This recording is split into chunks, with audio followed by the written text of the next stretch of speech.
going to call to order the meeting of the Camarillo City Council. The purpose of our meeting at 4:30 today is to go into closed session. Oh, I'm sorry, I need to roll call. Sorry, can I ask the clerk to call the roll? Councilmember Craven? Here. Councilmember Kilby? I voted I'm here. Councilmember Tremblay? Vice Mayor Santangelo? Here. And Mayor Molche? Present. All right, as I was saying a second ago, the reason for our meeting at 4:30 was to recess into closed session. I'm going to ask the city attorney to please read the purposes for us going into closed session. Yes, I can do that. It's a conference with legal counsel, anticipated litigation, initiation of litigation pursuant to Government Code Section 54956.9D4. Number of potential cases is 2. And do we have any public comment on this? We haven't received any public comment. Would anyone here like to speak? Seeing no one rush up, at this time, we're going to recess into closed session, and we will reconvene at 5 o'clock.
Call this meeting of the Camarillo Sanitary District Board to order.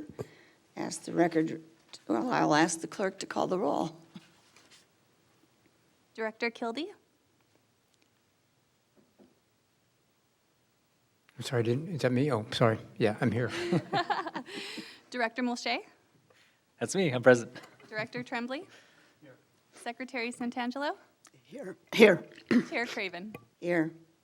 Mr. Mulchay, will you lead us in the flag salute, please? With pleasure. Everyone, please stand as we recite the pledge. Right hand over your heart and begin. I pledge allegiance to the flag of the United States of America and to the republic for which it stands, one nation, under God, indivisible, with liberty and justice for all.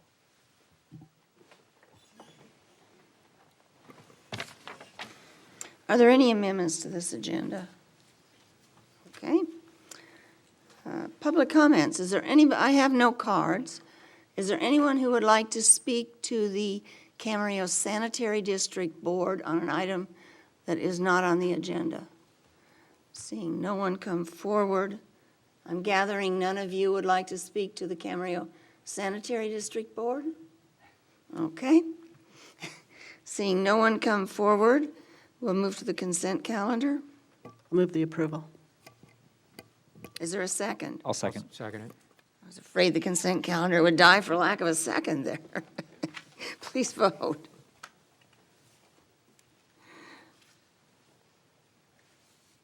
Motion carries unanimously. Discussion items. Well, we're going to recess in a minute for discussion items and have that when the city council has that item on the preliminary budget review. But in the meantime, we'll take up oral communications.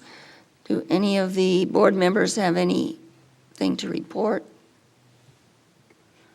I'm going to make a report on the CASA, California Association of Sanitation Agencies, DC forum that Mr. Tremblay and I attended.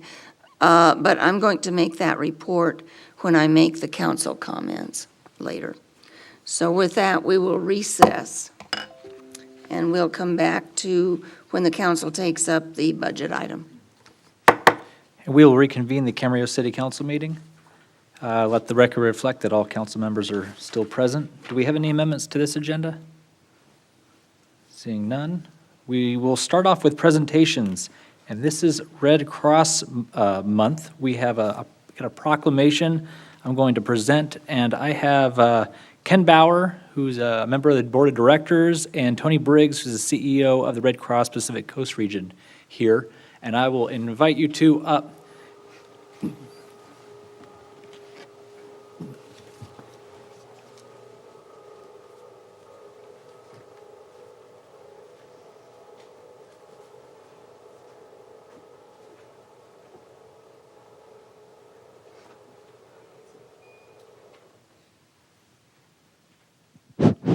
All right.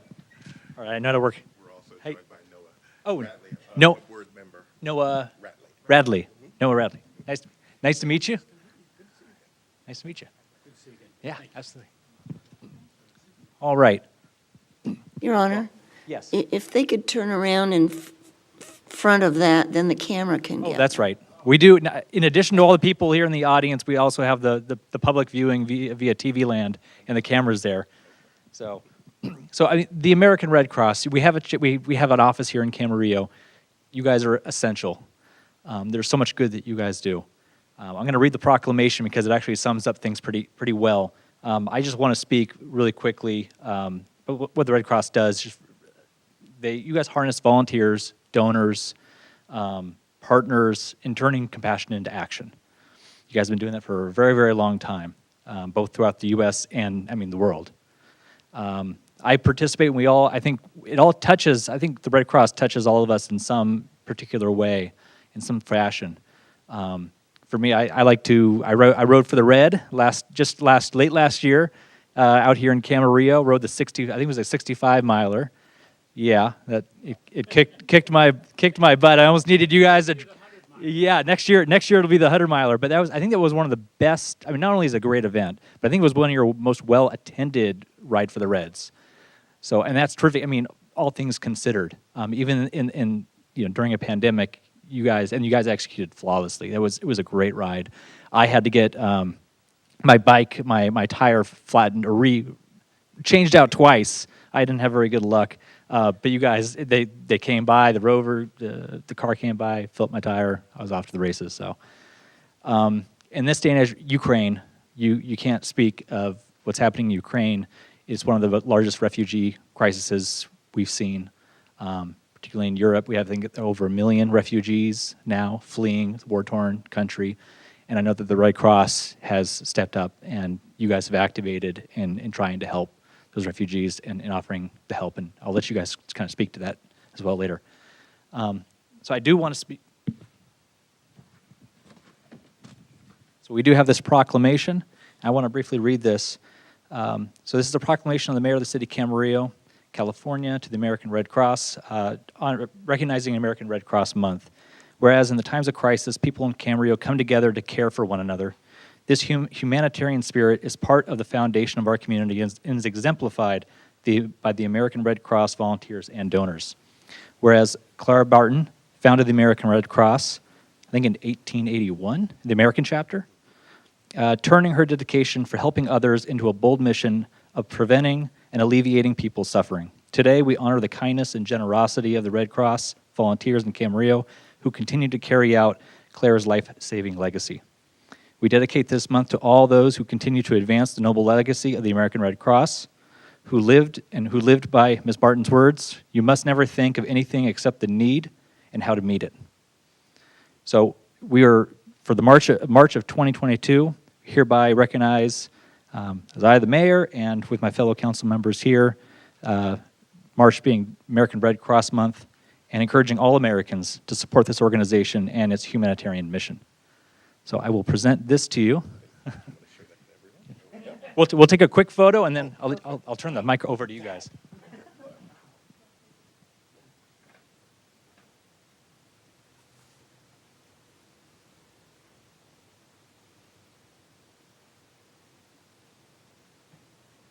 All right. Honorable Mayor, council members, and neighbors. This means so much to us. We can't do what we do without you and without volunteers like Ken and Noah here. My name is Tony Briggs, and I have the pleasure of being the CEO for the Central California region of the American Red Cross, headquartered here in beautiful Camarillo, California. I can tell you that the last 2 years for us, like everyone else, has been trying, and it's been tough. But our volunteers stepped up and did the job, whether that was helping 8 families over the last few months who experienced a home fire, and after the fire department left, volunteers from the Red Cross was there to help them get through what was probably the toughest time of their lives. At our headquarters, we offer life-saving skills such as CPR and first aid. We also collect blood there, and last year we collected over 8,000 pints of blood. Now, if you think about that, a car crash victim may take up to 100 pints of blood. So when you think about that, it comes from the residents here who roll up a sleeve and they say, I am here to help someone that I'll never even meet. So I will say this, thank you for representing and recognizing the work that our Red Crossers do each and every day. Thank you so much, and we appreciate the time and the recognition. Thank you. Thank you very much. And I want to see if any of my council members have any comments. I'll make a quick comment. Kevin, and then Susan. I want to thank you for what you do, and I'll tell you a really quick story about my family history. My mom grew up on a ranch in Somas, and during World War II, she volunteered for the Red Cross, thinking that she'd go over to the European theater or perhaps in Asia somewhere. And we're fortunate these things turned out. She was actually assigned to Santa Barbara, California. So, We always got a big, laugh out of that when she said, but all kidding aside, you do a great job. You don't go unnoticed. It's not just recently what you've done, but the historical background that the Red Cross has done, not only for our country, but the world. And you folks should be commended, and this is one small way for us to do that. So keep up the good work. You know, Clara Barton was a nurse. That's my plug. But nurses know when there is a need that people need to step up and fill it, and I think she saw that, many, many years ago. But thank you. When tragedy strikes, whether it be one or two people or whether it be large scale, the Red Cross is there, and we thank you because you're an important part of the community. Thank you. I'll just be brief and thank you for what you do. Ditto. Briefer. Add that I appreciate the leadership you each contribute to the organization and the great deeds and good that you bring to not only our community, but the entire world. So thank you.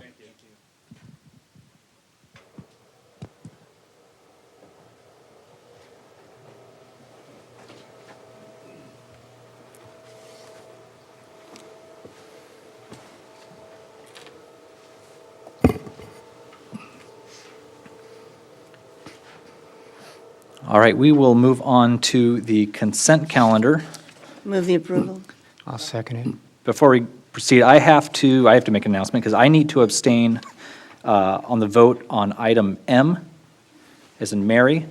The conflict is that this property is clearly within 500 feet of my family's business, and so I have a clear conflict of interest. So I'm going to vote, but I'm going to abstain on item M.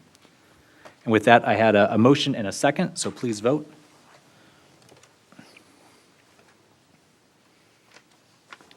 And that passes unanimously with myself abstaining on my item M.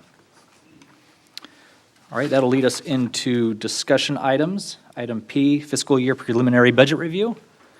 And Mark?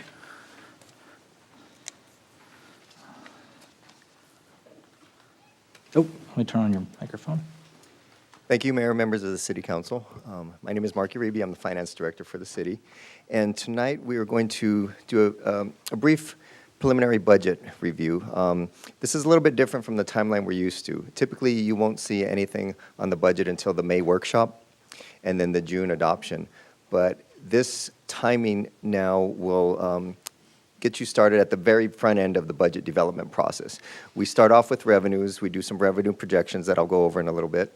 And then we'll continue to work through the expenditure side of things. The requests have been submitted by the departments. We've given a preliminary look, but we're going to continue to work through that. This gives council an opportunity to get an idea that there are no surprises with the budget early on at the beginning of the development. And the same information was presented to the Finance Committee on Monday. And before I get into my presentation, I'm going to introduce Jason Schmidt from Chandler Asset Management.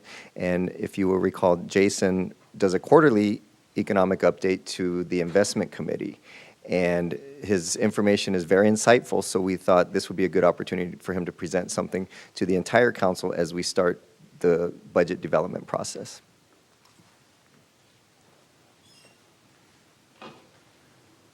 Good evening, Mayor and members of the council. How's everybody doing this morning? Or this afternoon, I should say. So I'm going to just talk a little bit about what's going on in the national economy. Of course, there are a lot of things in flux. We've all seen what's happened, the tragic events over in Europe over the last couple of weeks. So some of these things are definitely in flux. In fact, I just paid, I think, almost $6 a gallon for gasoline today. So definitely some of these things are starting to really take their effect. So let's talk a little bit about the economy. I'm just going to go through these really quick bullet points here. Might be a little bit hard to see here. But really, the economy continues to grow. We expect, even with some of the events that have happened, the economy is going to continue to grow.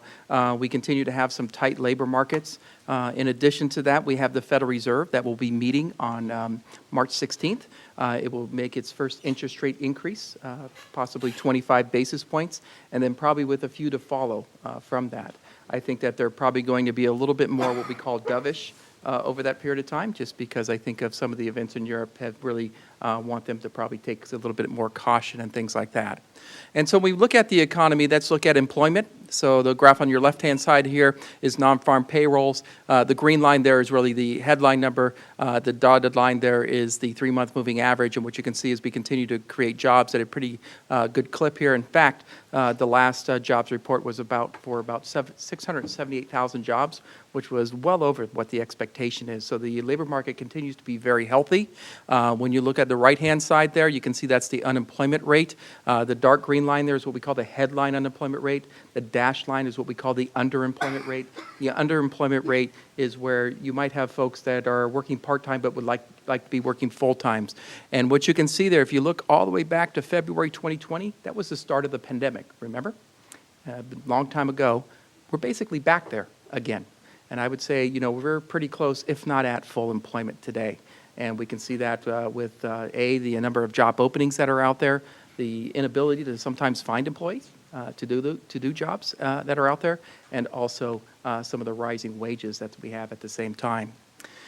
Also, we can look at initial jobless claims. So this is looking at really the initial jobless claims are really those folks that are really applying for unemployment benefits. So the green line there, this comes out on a weekly basis, so it's a timely indicator. So the green line there is those weekly numbers, and then that gray line there is what we call continuing claims. Those are those folks that have applied and are continuing to receive claims. So look at right before, and then what you can see is it's really trended downward from here. So again, that shows a very healthy labor market, and also where you see wages growing at a pretty good clip here today. I think this is what people are really talking about is inflation. And I think that we've seen this all around us. And so what we're looking at on the left-hand side here is what we call the Consumer Price Index, or CPI. And so you can look at the year-over-year changes there. The green line there is what we call the headline number. And then the dashed line there is excluding food and energy, which tend to be volatile components, and we can see that today. And so what you're looking at there is a very high level of inflation that we haven't seen since the early 80s.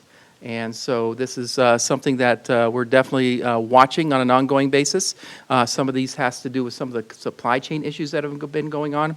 Also, I think some of this that have taken a drive south towards where the ports are, we can see all those ships that have been offshore. That's starting to clear up a little bit.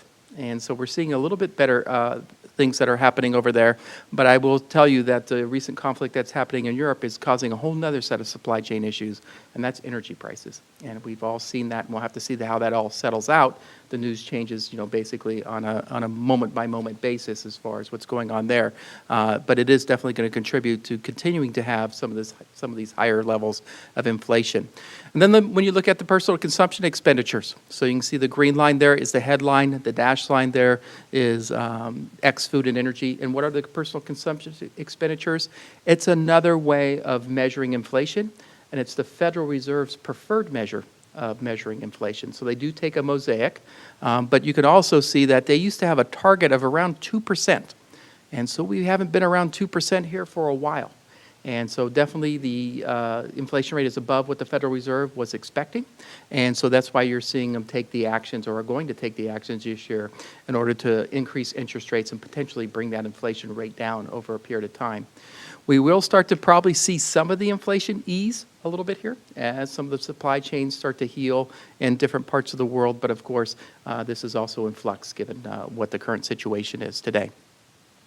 Looking at the consumer, so on the left-hand side, that's looking at retail sales. This is on a year-over-year basis.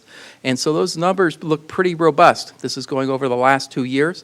But remember, I also showed you a slide where we had inflation at 7%. And so these numbers are not real numbers, meaning they don't exclude inflation or try to get those back. So basically what you're seeing there is also an inflationary element that is part of those retail sale numbers. The other thing is looking at consumer confidence. And so looking at consumers' confidence on the right-hand side. And so you can see more recently it's kind of leveled off here at kind of that mid-range level. When we do get the readings from confidence, basically when they have those surveys that come back, the leading questionnaire on a negative basis is inflation. And so inflation is definitely the area in which people are looking at more than anything else, is looking at that inflationary component. Then as we look at leading economic indicators, this is on a month-over-month basis. This is on the left-hand side. And so you can see there, more recently, we've dipped a little bit below that zero bound. I don't think that we should take too much as far as is there a recession coming really soon or anything like that. I don't believe that. I think that it will likely start to come back up again. And you can also see that on the right-hand side, the Chicago Fed National Activity Index. Remember that these are leading indicators. This is telling us where the economy is going. And so those are actually positive over that period of time. So they are showing that the economy is likely to continue to grow over this period of time. We will continue to watch these indicators because that is telling us where the economy is going, not necessarily where it's been.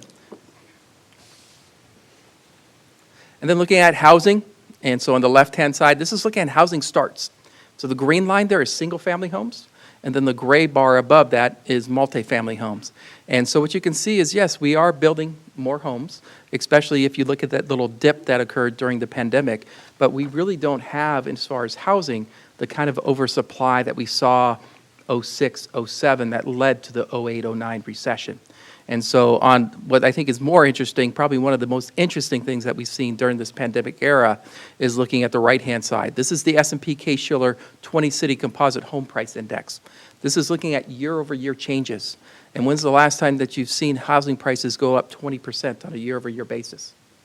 Been a long time since we've seen anything like that.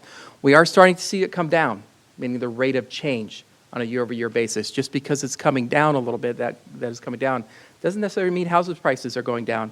It just means that that rate of growth is going down. And so something to look out for is, A, just because housing has gone up doesn't mean we're headed for a crash. We are seeing interest rates come up a little bit, so that's definitely going to put some pressure on prices.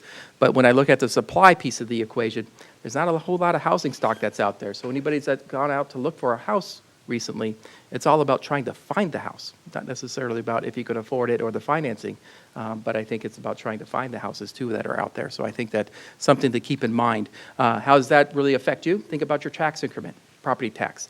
08, 09, that was a tough time. We had basically flat revenues coming from property taxes, and in some cases that went negative, where you didn't necessarily see an increase at all.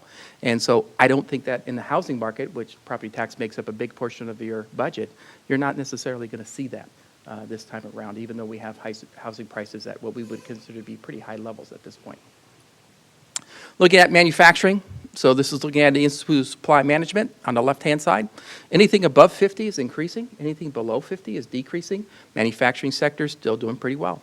And you can see that from the industrial production numbers. That's really on the right-hand side. That's looking at a year-over-year change. And so what you can see there is they're really pretty robust if you look over the last 2-year period. Yes, we did have, as we came right off the pandemic, they were at very, very high levels. But they definitely leveled out at what I would call above-average trend. At this point in time. So really things in the United States are going pretty well. One thing to remember about the United States is a more insular economy. I mean, we do export a lot, but as a percentage of our gross domestic product, around 10%. If you look at other countries like Japan and things like that, you're looking at closer to 30, 40% of their GDP. So a lot of things that we're making and producing in the United States are being consumed here. So a lot of times, even though you see things that are happening overseas, it doesn't get as weak over here sometimes because of that.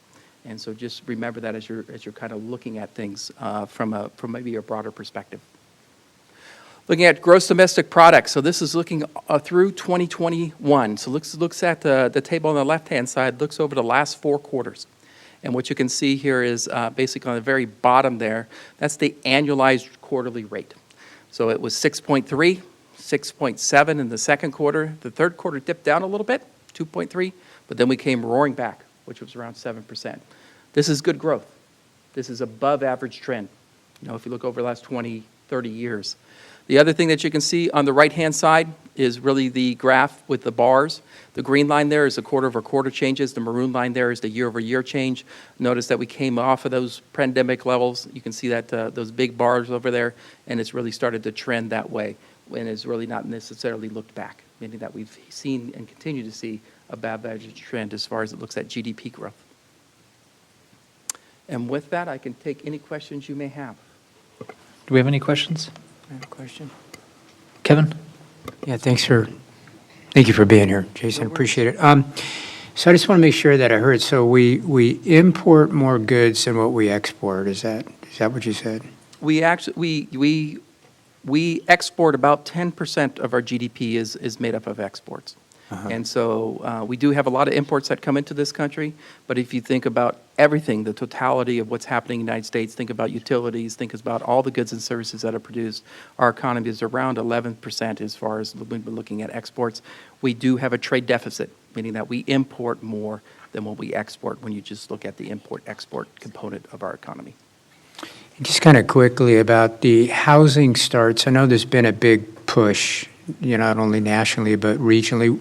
What are some of the reasons, do you think, why we really didn't build as many as some economists thought that we were going to?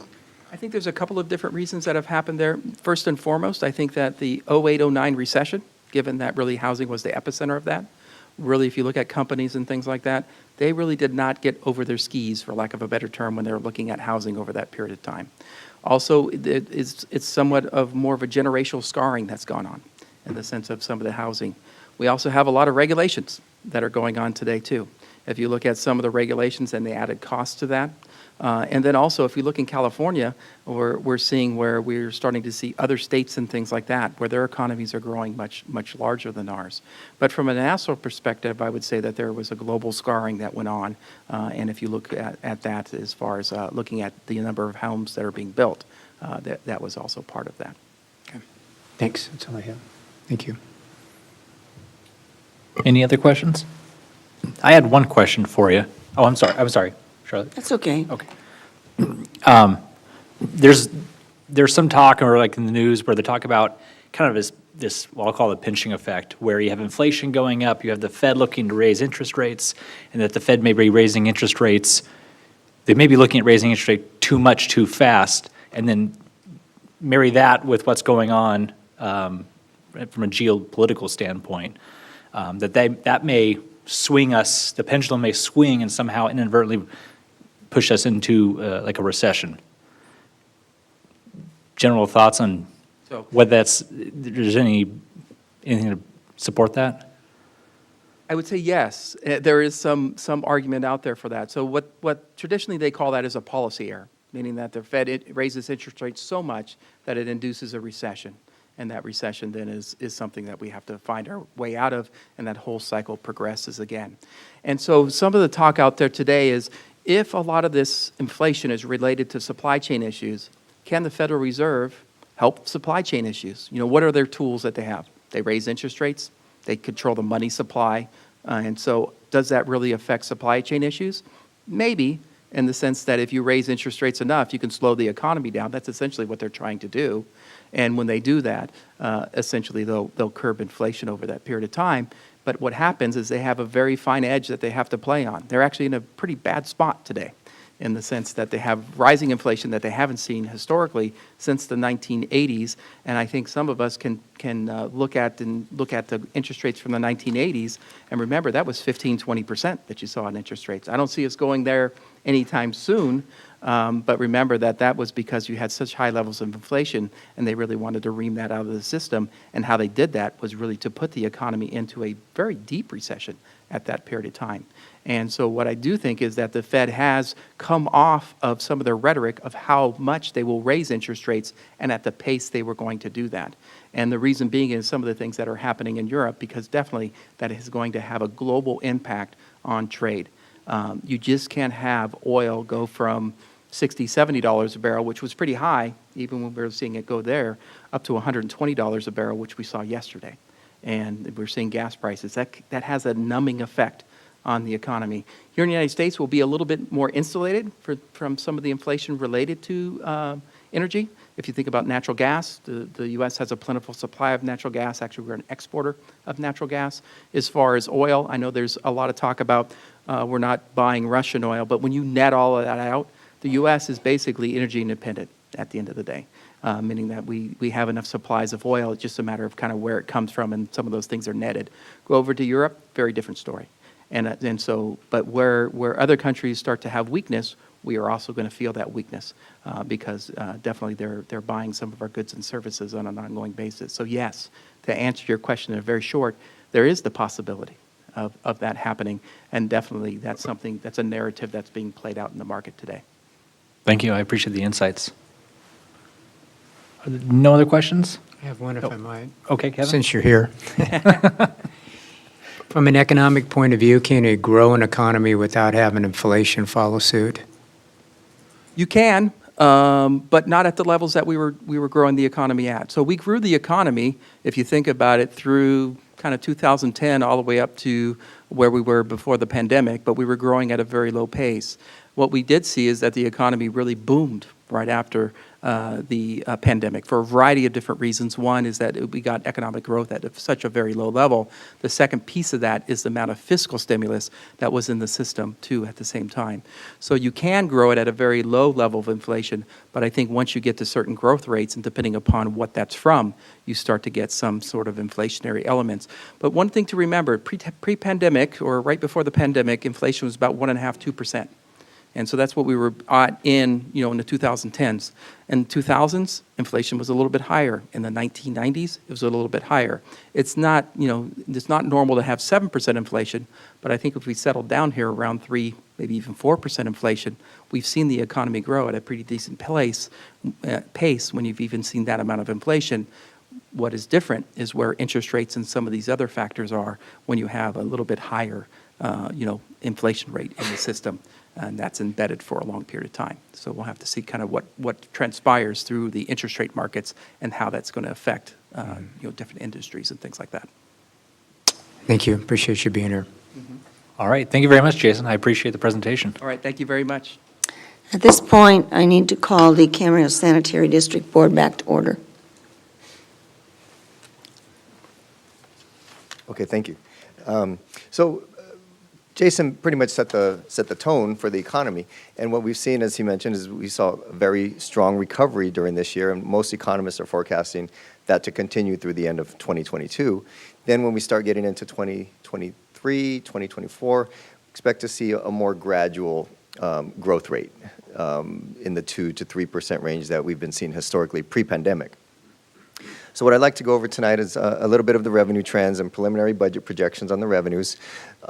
Some of the items that are in the preliminary budget, these would be new programs or requests from the departments, and then one more slide on some of the other expenditures that we typically do each year.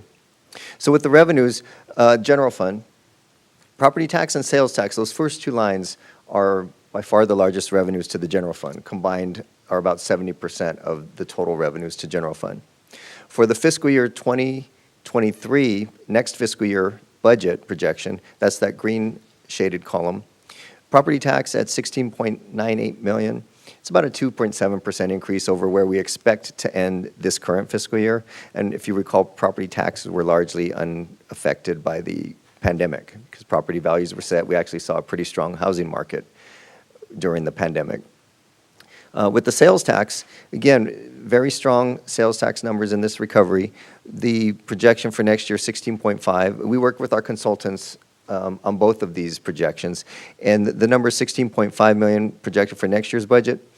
That works out to, with these numbers, an 8.5% increase over current year, but that current year number is actually, we expect that to be better than what the budget actually says right now, 15.2 million in that middle column.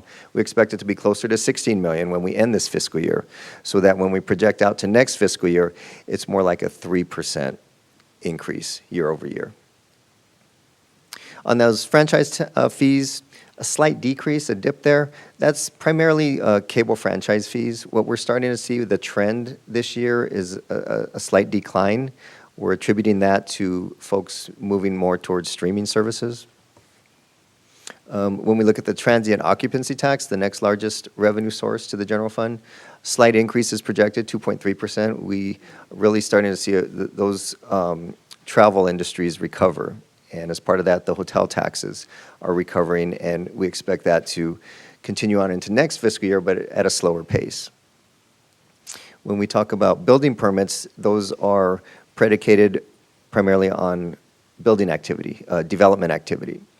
And so that fluctuates year over year. So when we've been seeing a strong building activity, we expect, again, as with everything else, to kind of taper off and get back to some pre-pandemic levels. So in saying that, the decrease, and this is a number that we constantly monitor as new developments come through, we adjust that number accordingly. So these are our preliminary estimates, some higher activity in this current fiscal year than anticipated for next fiscal year. With the business tax line item, a 1.1%, that business tax category has been fairly steady year over year. And then charges for services, those are similar development-related fees that fluctuate based on development activity. Then we've got other revenue sources for about $3.2 million. We have transfers in, that's primarily gas tax monies that we receive from the state that we transfer into the general fund to cover our street expenditures. And our total revenue projection is $48.3 million for next fiscal year. That's preliminary revenue estimate to the general fund. And when we look at preliminary expenditures, we are operationally balanced, and we will present that in more detail at the May workshop. The next several slides, I'll get into some of the things that are in the preliminary budget for 22-23, starting with the Administrative Services Department, and there are 3 categories under Administrative Services Department. The first one being information technology. What we do is when all departments have requests for software or technology type expenditures, we put those all in one category under information services. So, for example, the first one is a citywide scanning software. That one is benefiting all departments citywide, and that's going to be led by the City Clerk's Department. We have requests for permit tracking software, a contract and risk management software, and these next 2 go hand in hand, a technology master plan consultant and an ERP system consultant. ERP is Enterprise Resource Planning, and that's basically our finance system that's going to be 20 years old next year. And we've had upgrades throughout those 20 years, so it's not falling apart, but it's something we want to look at. And the technology master plan will help set the tone for that by looking at everything technology related and factor in the ERP system. There are also some library audiovisual updates, and in the water operation, there are 3 different types of software programs that are going to be new for next year to assist with that operation, and then also a CIP project management software. Also under Administrative Services Department, they handle the fleet and vehicles, and just wanted to point out here the effort to move toward the energy efficiency vehicles. 4 hybrid vehicles, 2 plug-in hybrid, an electrical sedan, and 4 electrical trucks are part of next year's budget. And if you recall, the electric vehicle charging infrastructure is scheduled to be installed by December of this year. Moving on to the third category under administrative services are city facilities. And several upgrades. One of them is an all-encompassing reserve study consultant that's going to look at all of the needs and assess all of the facilities to help us better determine what's going to be needed in the upcoming years. Some of the things that are specifically included in the budget for next year are the City Hall office expansion, break room upgrades, and staff and public restroom upgrades. On the library facility, there are some HVAC system repairs. Under the courtyard, break room upgrades, and on the police facility, a roof repair project. Under the Economic Development Division, there are a couple of online platforms that are being included in next year's budget. The Placer AI is a platform used as a tool to attract retailers and determine return on investment on events, programs, or new developments. The CoStar LoopNet is commercial property information and various reports used to determine vacancies and ownership of properties. And the Retail Lease Track is a contract information database for retailers looking to expand in California.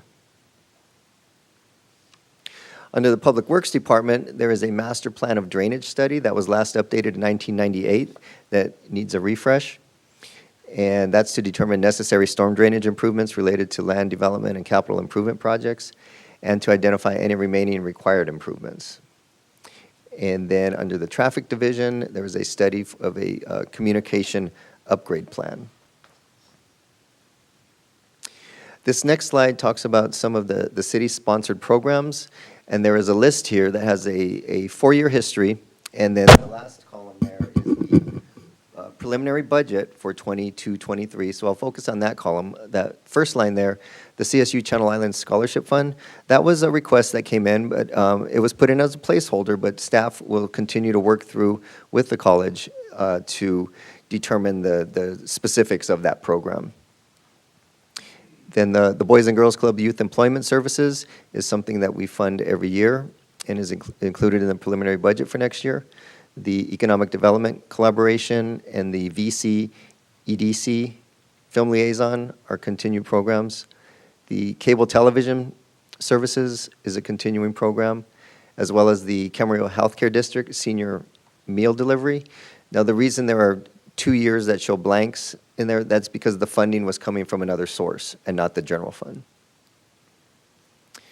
And then down to the Pleasant Valley Historical Society, there's some insurance coverages as the city owns that building that are continued expenditures. Interface 211 will likely be a continued expenditure. It's just whether that is included in part of the CDBG funding or general fund is yet to be determined.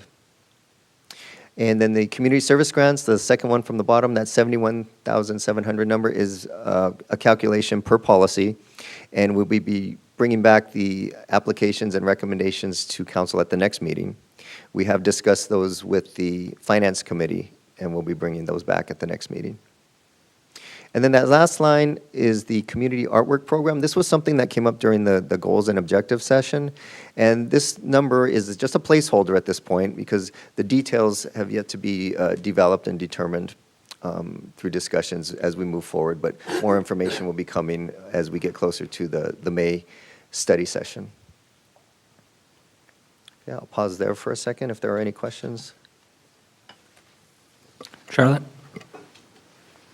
Yeah, Charlotte. Oh, I have a question, and I don't know, it could have been if I'd have pulled the goals and objectives off the consent calendar, but I think this is just as good a place to ask it. There were several things on that list that we approved earlier this evening that have some costs, and I'm wondering, and they're not really well-developed programs. I know what the process used to be, and I'm a process person. I know what the process used to be, but we've changed it this year. And we changed the way we did them. We changed the way we're bringing them back. We no longer have study sessions. So I'm wondering what the process is going to be. And I think this isn't a question for you, maybe for the city manager, but what is the process for the new things that we added to that list? And is there something just going to be thrown into the budget? Will the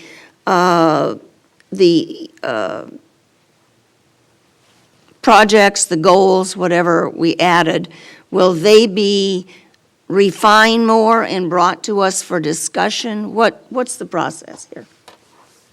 Very good question. That's exactly what will happen. Staff will work with the respective committees on those ideas and bring them back in the May 7th workshop, kind of for final approval.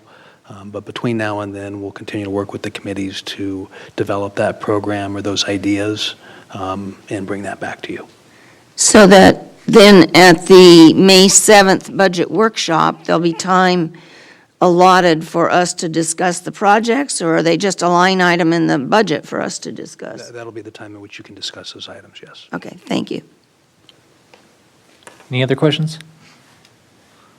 Okay. Right. And along those same lines, this next slide shows the community events that are typically funded. And again, in the May workshop, there will be an opportunity to discuss these separately. That includes the holiday parade, the 4th of July, the concerts at the park, the SciArt events, and the air show.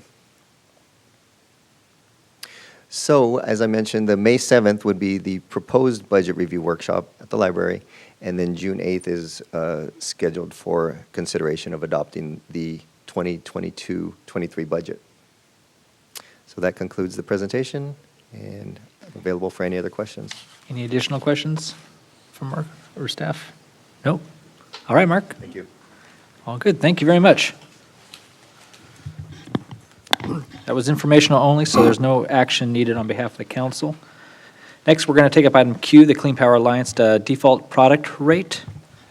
And I think, are we going to start with a presentation? Just very short, just a quick introduction. Mr. Ted Bardacki from the Clean Power Alliance is here to present information to the City Council regarding the city's Community Choice Energy Program. The City Council established the default product rate to be lean power, and this was established back in December 2018. And at that time, it was phased in for residential and commercial customers around February 2019. And in December 2020, the City Council approved the default product rate change from lean power to clean power, and that was to be implemented October 1, 2021. However, this implementation was delayed to October 1, 2022 to this year due to the volatility in energy costs. The City Council requested further information and wanted to look at, what those rate increases were, and so then the implementation was delayed to this year. So this agenda item is in response to Vice Mayor Santangelo's request at the January 26th meeting to consider changing the city's current default product rate to green or 100% renewable energy.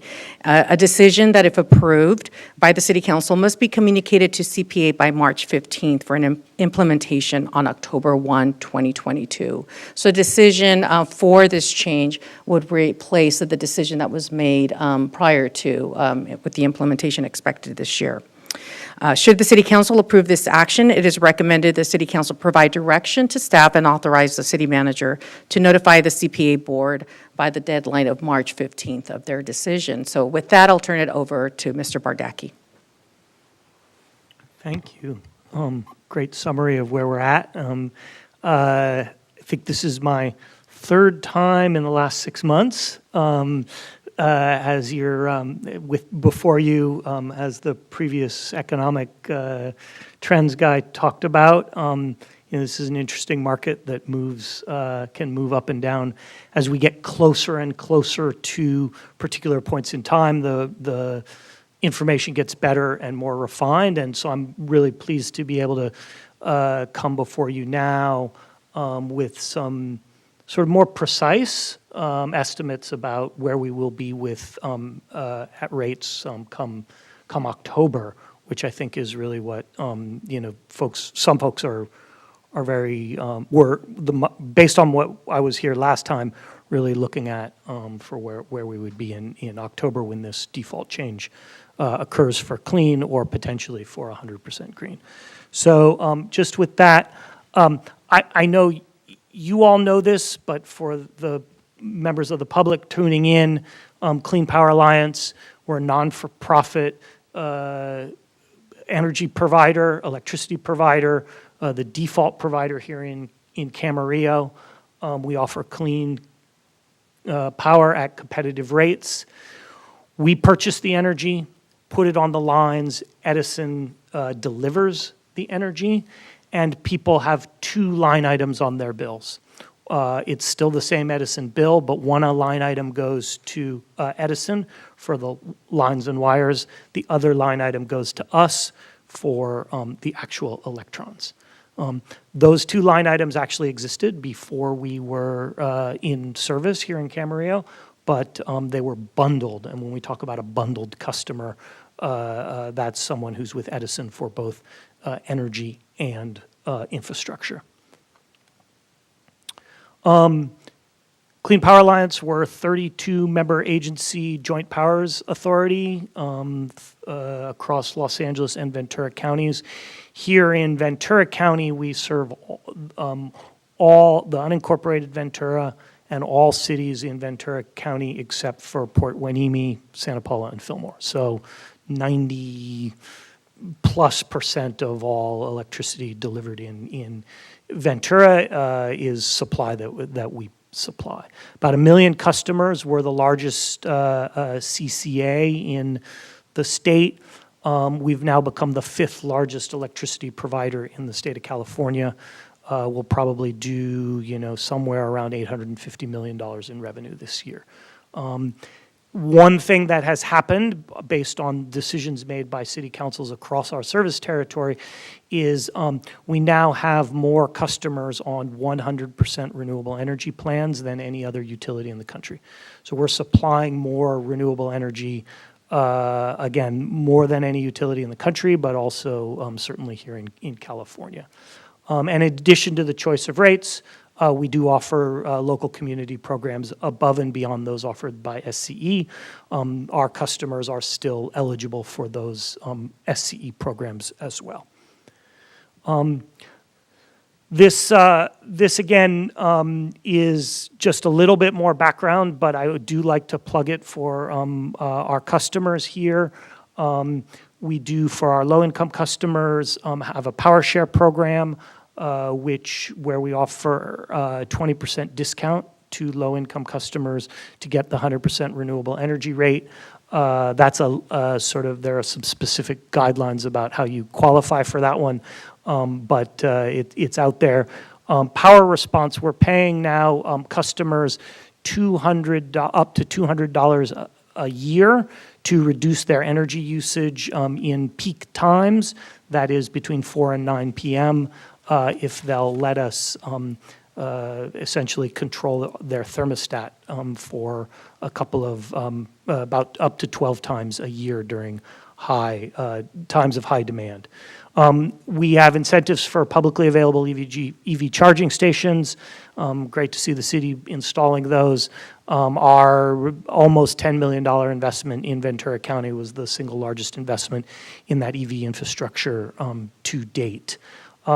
We're doing quite a bit of scholarship and workforce development work, both in conjunction with the community colleges, including Moore Park and Ventura, as well as with the International Brotherhood of Electrical Workers to make sure that the jobs in renewable energy stay good, well-paying, family-sustaining wages. And then finally, important for this discussion, in the cities that have decided to go to 100% green default, all low-income customers in those areas get the 100% renewable energy product at the clean rate. So the clean rate is the rate in the middle. That's the rate that you all voted to move up to from lean power. If you go to green power, your low-income customers would not see a rate increase above and beyond about $1 that they would experience in the clean power rate. So just, you got the history. Each council chooses a default rate. We allow councils to change that.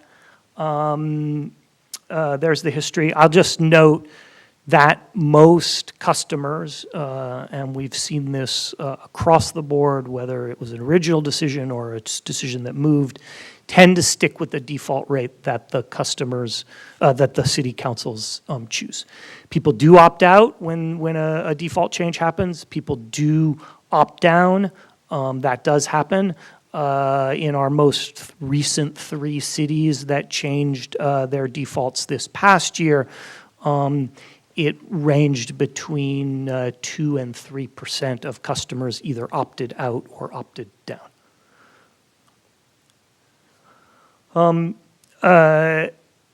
Here's where we stand in terms of our 32 member agencies and where they are located in terms of this default rate.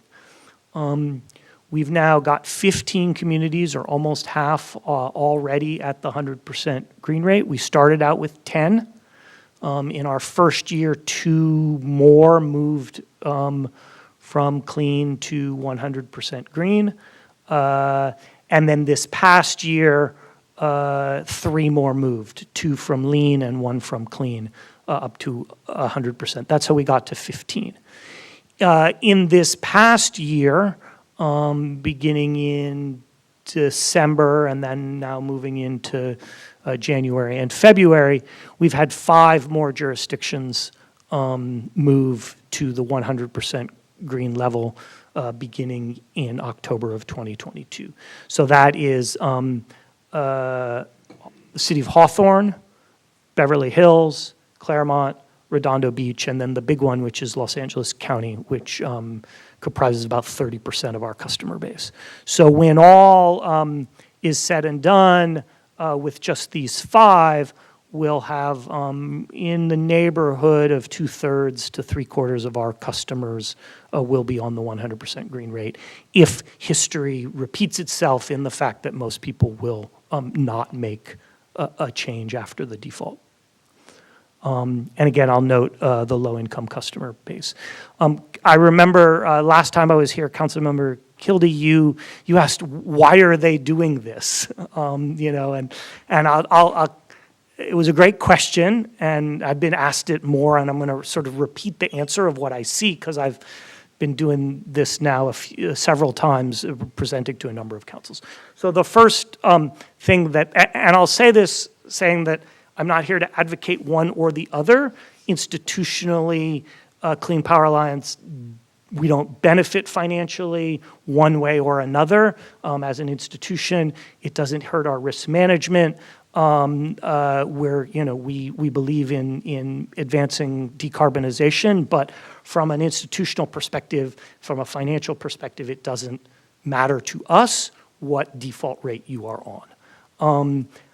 However, what I'm seeing the discussion at city councils is first on the policy side. So many councils, many cities are either doing or updating their climate action plans.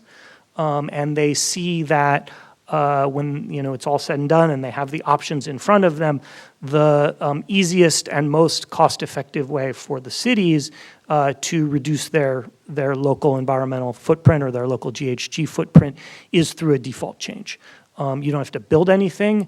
You don't have to go through any permitting processes. It is really with the flick of a switch. And that is attractive to folks who want to be either aggressive or do want to hit certain goals and targets within their climate action plans. The second bit, and I'll get to this in a minute, is that when we launched, the 100% green product was between 9 and 10% more than the other 2 products. That was a significant cost differential. Over time, as we have brought on more and more new renewable resources, and it's the new renewables that are cheaper, that differential has narrowed to between 3 and 4%. And I expect that differential to remain narrow over time. So that's the second reason.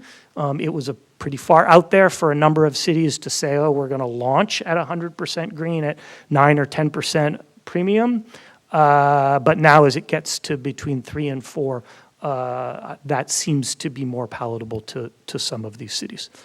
And then the third answer is back in this idea that most people stick with it. We've not run into significant sort of customer pushback, constituent pushback. We now have a playbook of how we do this. And we have had billing issues with Edison before. This is a billing question that we control completely. It doesn't impact Edison at all. And so by the fact that we're in control, I usually makes it a little bit more seamless. So that's sort of restating and elaborating a little bit more about what, why you see 15 there and 5 more in green.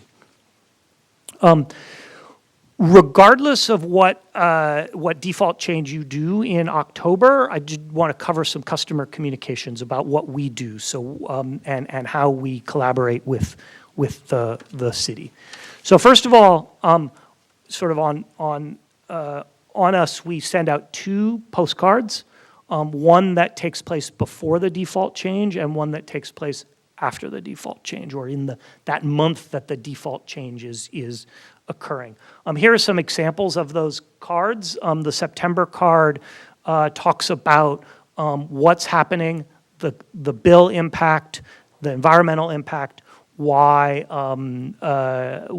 sort of why the council at that, made that decision. The October postcard is more of a reminder, hey, this happened, check your bill, make sure this is okay with you, but also sort of thanking folks for being, contributing to the fight against greenhouse gas emissions. Again, I'll say both postcards provide clear and concise instructions about how to stay on your current rate or opt out if that's your choosing. We do social media posts. We do these on our own, but we also provide them to the city to put out in your own social media. You all are very active on social media, and we'll look forward to collaborating with you. We've done videos on this, and we know that videos on social media tend to attract folks, and so we're doing that, and we'll do that again. And then we provide fact sheets. We don't print these out. We don't know how much you use them, but we provide PDFs of them, and then you can print them out, have them here at City Hall, wherever you would like to. And then there's, to the extent that you have, staff time and energy to do it, we have in some cities done in-person meetings, gone to Chamber of Commerce luncheons, done sort of other community outreach ahead of ahead of the default change to make sure that people know what's happening and what their options are. Again, we really take the lead from the city on this one, as opposed to the big enrollment that took place in 2019, which was a mass enrollment of 1 million customers across 2 counties. This is much more customized because it's really a decision that is co-branded with the city, because that's the decision that you all are making. Okay, so the rates picture. So just some dynamics here. So for the first 3 years of our operation, we had the lowest rates available in the region. Customers here in Camarillo did save several $100,000 on their electricity bills over that time. In 2021, because of a rise in the exit fee or the PCIA and other increases to energy charges, we became more expensive for all 3 products. And we've been more expensive by about 5 to 6% on the lean product here in Camarillo for the past 9 months or so. This has been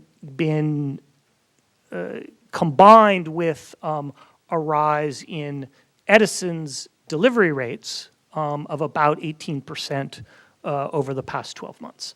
The dynamics of all that mean that our portion of the bill is only about a third of the customer's bill, compared to about half. So basically what's happening is the infrastructure charges are rising much faster than the generation charges.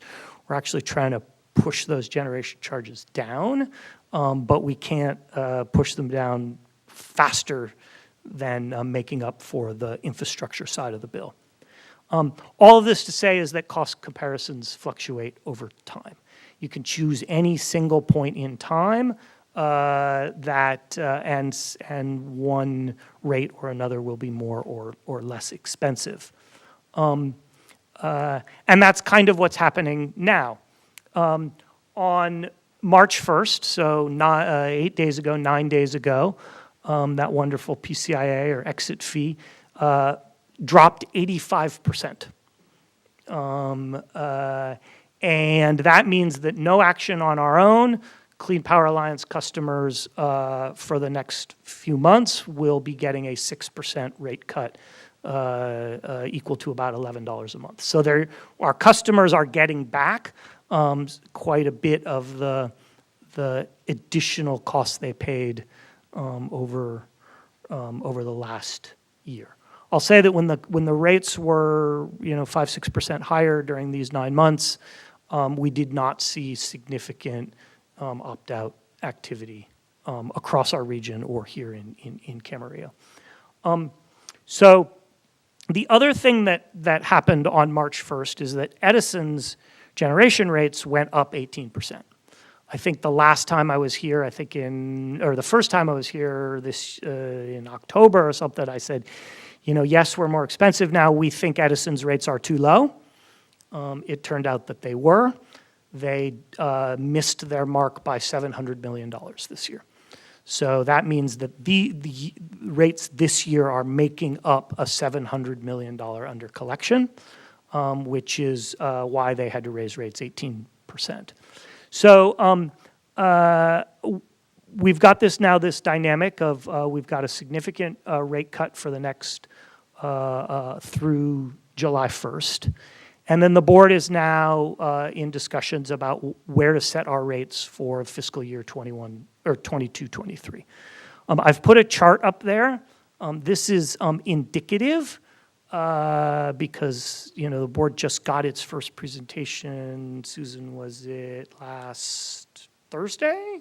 Yeah, Thursday. Yeah, about what the rate outlook for this coming year looks like. So these are indicative numbers, but I'll note a couple of things. One, you see, January to July.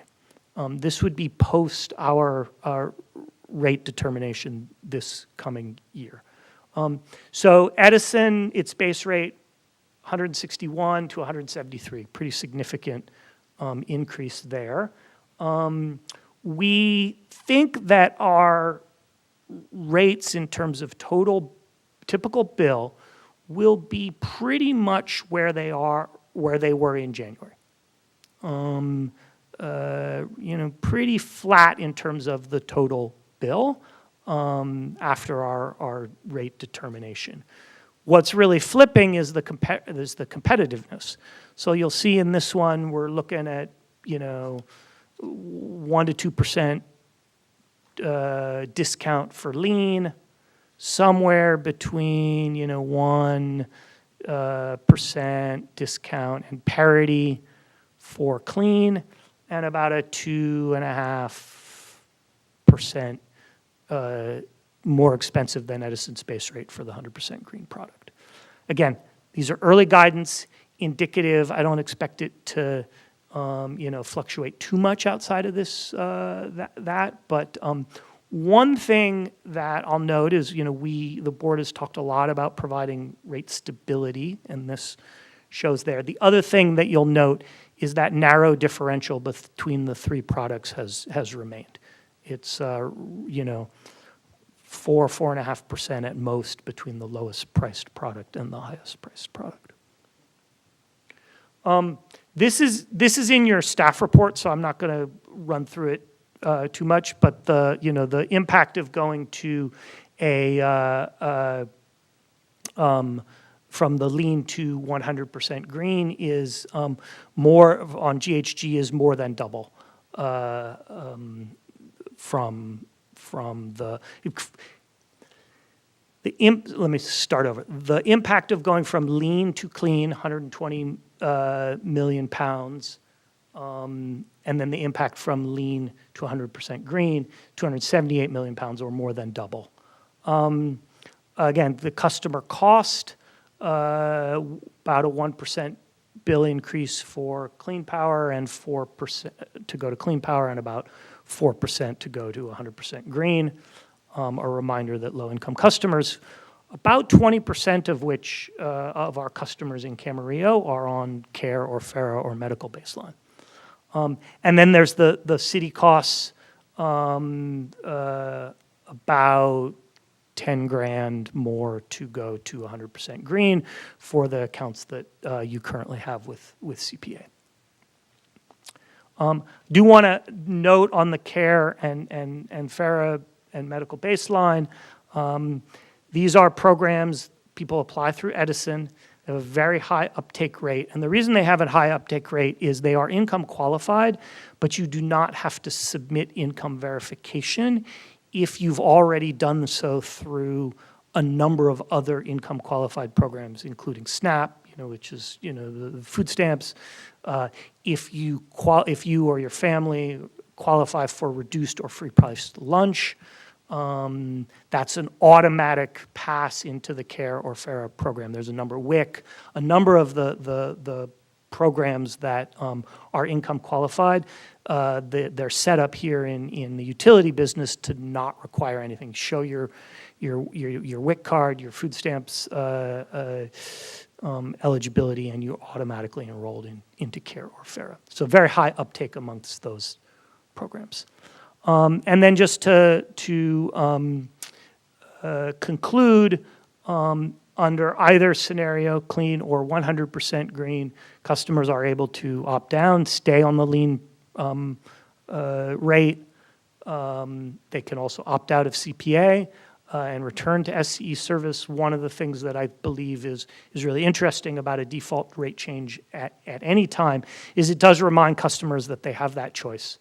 And that it, again, markets the fact that we do offer choice and that there are a range of programs and rates for them. People can change their rate or opt out by calling our call center, emailing us, or there's an automatic web form on the website. And important, anybody who's opted out, anybody who's made a change already is not impacted by a default change. Those choices, if they've already made a choice, those choices hold. So we're not going to re-enroll someone who already opted out or anything like that. No action is required. So I will stop there. Thanks for your time, and happy to answer any questions. I think they're now or wherever we are in the meeting. All right. Questions? Kevin? Thank you for being here. We've kind of all seen recently the volatility of, for lack of a better term, the energy marketplace. As far as setting your rates and going into October, how accurate can you expect to be? I'm sure that's a little bit of a moving target here, but kind of what is your process on how you go about that? Yeah, it's a great question. So let me start from the macro and say that we're lucky that the electricity market is pretty well insulated from the international conditions that are going on. We don't burn oil to generate electricity in California. We burn natural gas and we have renewables. The natural gas market is a very regional market, mostly impacted by across the western United States. But natural gas is very difficult to transport across oceans, and we have a lot of domestic capacity in the natural gas market. So the volatility that you're seeing in gasoline prices and that, we're pretty well insulated from that. Doesn't mean we're not insulated from the weather. And it doesn't mean we're not insulated from other price shocks in the natural gas market. That market has remained relatively stable over the last month or so as the Ukraine war unfolded. Now, our process in terms of how we set rates is there's a very active forward market in energy prices that we buy forward contracts, and so we can lock in a lot of our costs over a 3 to 4 year period. And then we look at the forwards right around April and May. We update our financial projections and we come up with a revenue requirement. So it's a little bit of the opposite of the way a local government might budget, which is you see what your tax revenue is and then you decide to spend accordingly. We come up with a revenue requirement knowing what it costs to serve our customers, and we do that through a number of risk management projects with outside consultants. And then we set our rates to meet our costs.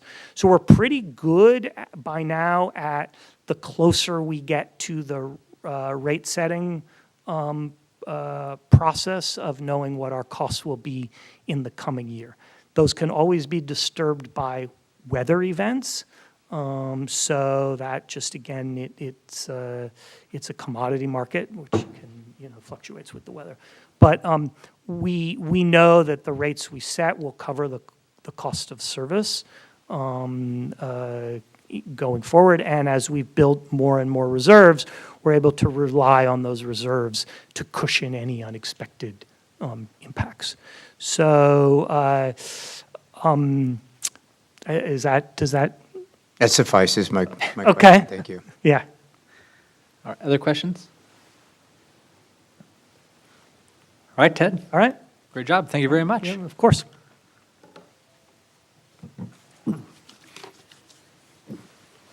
All right. I have several comment cards on this, so we will take public comment at this time. And I'm just going to call you up in the order I received the cards. And if I mispronounce your name, please correct me. And I apologize in advance.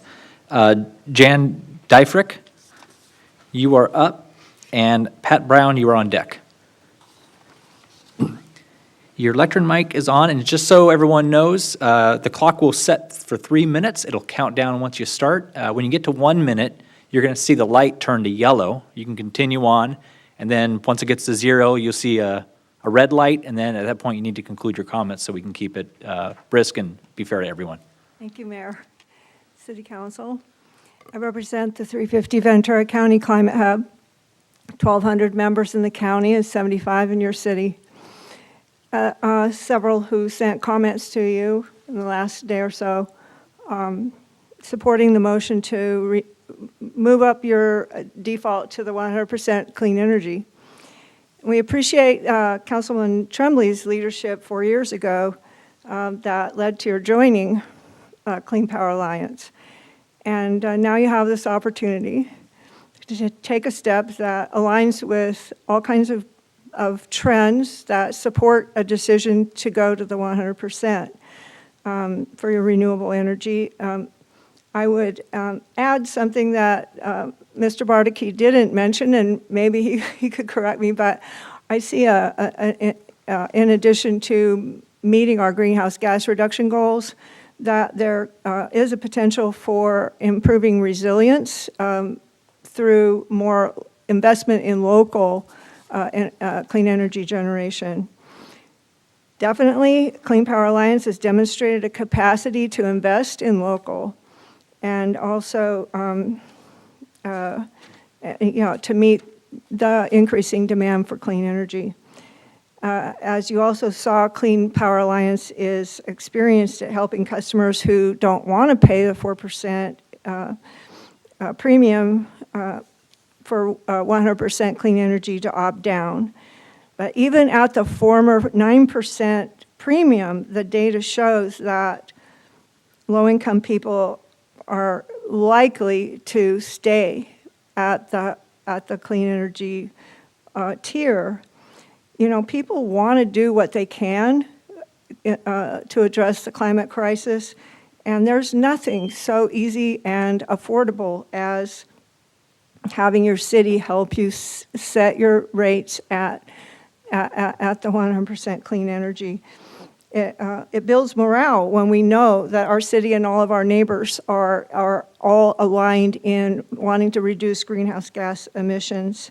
And so I do commend Vice Mayor Santangelo for bringing this forward again. And I hope that you will support the growing, join the growing number of cities who have chosen the 100% green default. Thank you very much. Thank you very much. Pat Brown, you're our next speaker, and Ron Whitehurst, you are on deck. Hi there, my name is Pat Brown. I'm an RN with Earthside Nursing. And I want to let you know I'm one of those residents in Camarillo that actually appreciates government as well as doing my part. I've put in 17 permits for retrofit into my house, all paid and closed. I think I've got the largest record at this point. I've also got all the gizmos and battery and PV panels and everything already put up. We have our hybrid car plug-in, and we have all that stuff.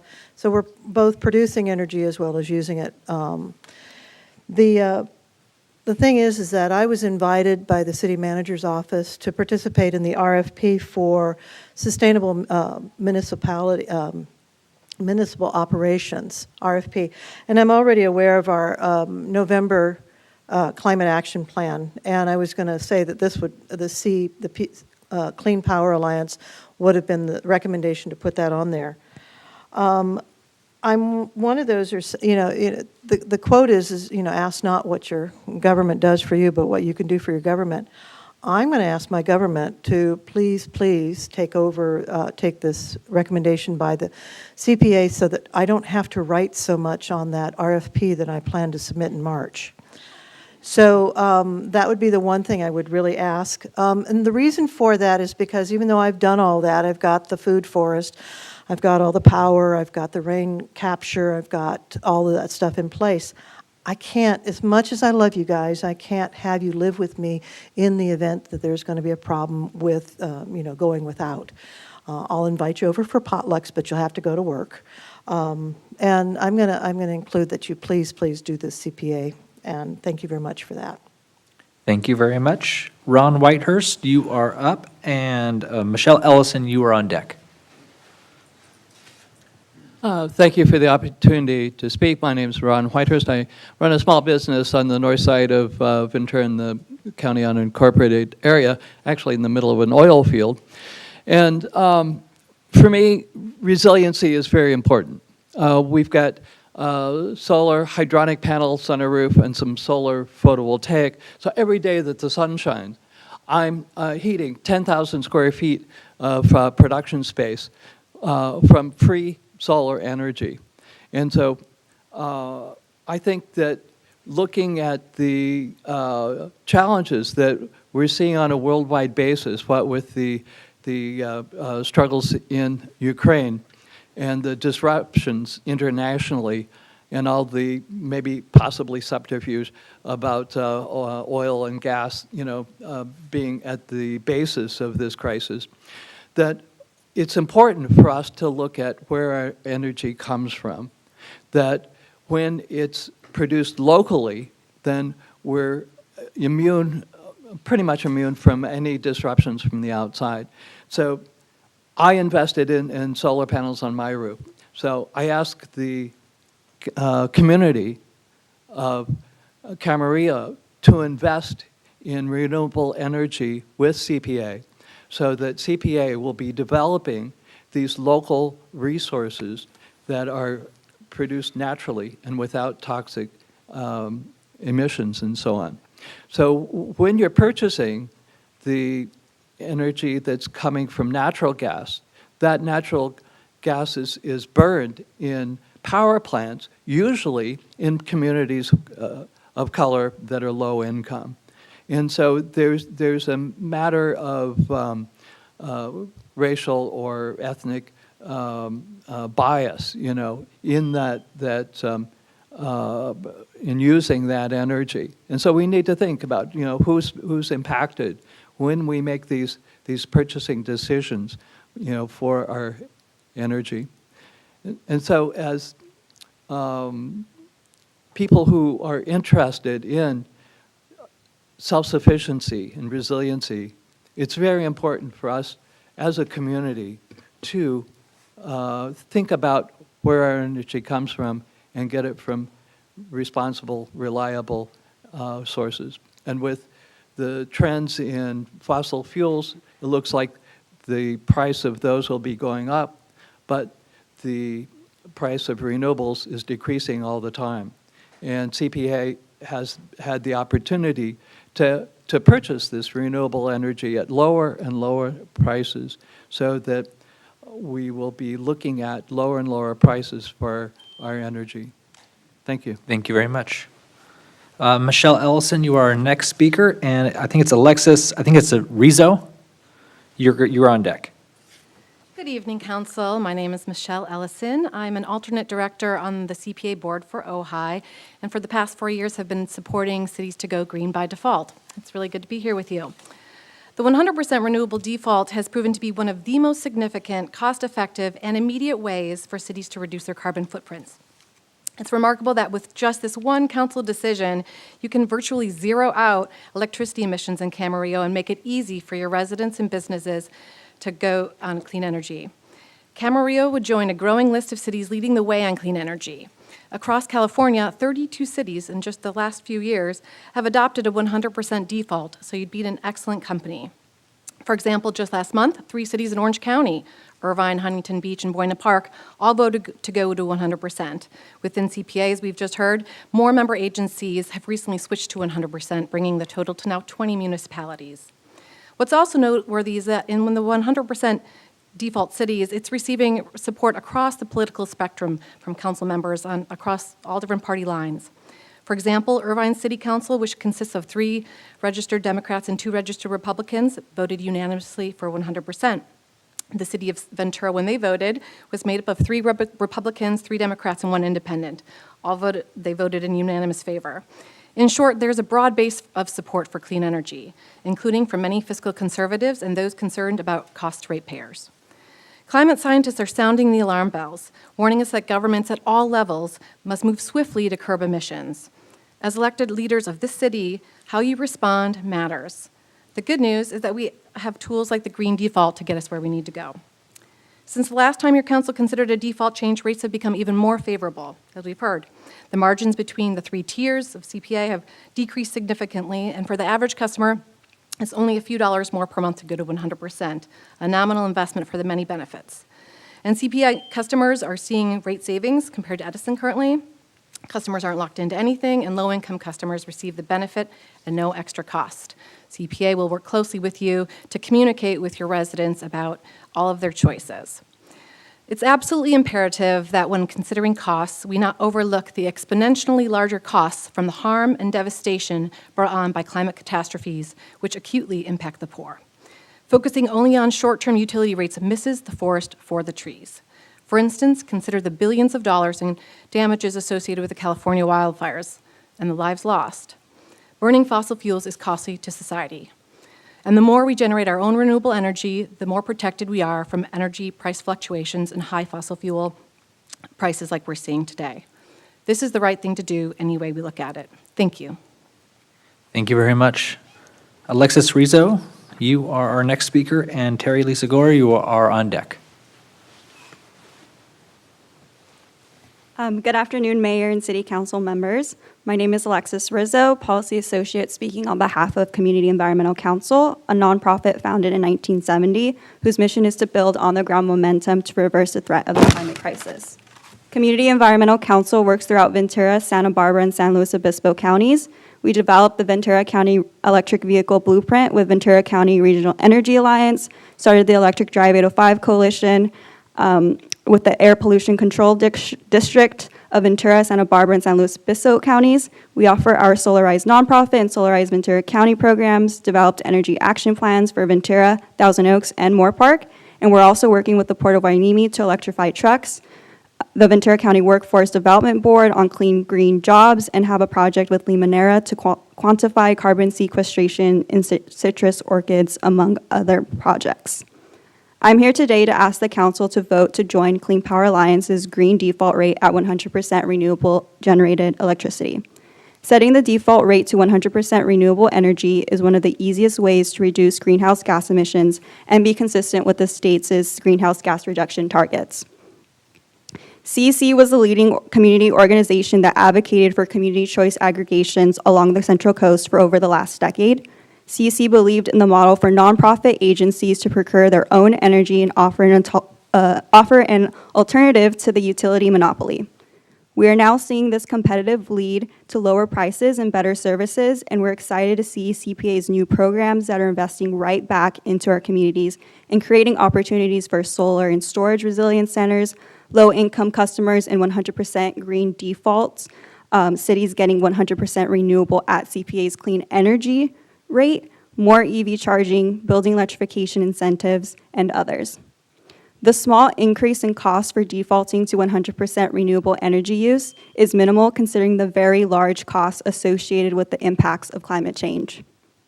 The City of Thousand Oaks' Climate Action Plan under development has found that defaulting at 100% renewables through CPA paved way to get 2/3 of the way to their 2030 reduction goals. Setting the energy default at 100% renewable energy is a natural, easy, impactful, low-cost, and practical step forward. As the CPA presentation shows, 15 member agencies have already committed to 100% renewable defaults, including our neighbors of Ojai, Ventura, Oxnard, Thousand Oaks, and the County of Ventura.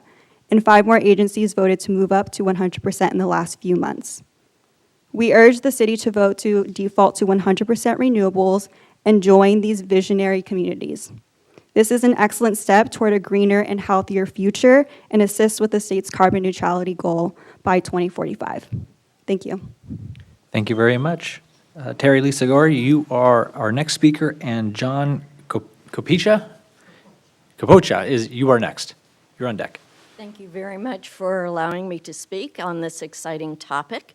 I am going to start with reading a letter that was written in collaboration with former Supervisor Kathy Long, and this was sent to all of our City Council members. Dear honorable City Council members, we're writing in support of moving Camarillo to the default rate of 100% green power as a firm step forward in achieving the goal you set for the environmental management objective last year. As you know, numerous studies have been done to establish environmental challenges and opportunities for our region. In fact, Supervisor Long was involved in the formation of the Regional Energy Alliance years ago, which has now evolved to a broader coalition of experts and advocates to secure our energy future. The REA was in response to the electrical crisis in 2001, and our commitment then and now should be to move forward to advance clean energy. The facts are solid and on the side of science.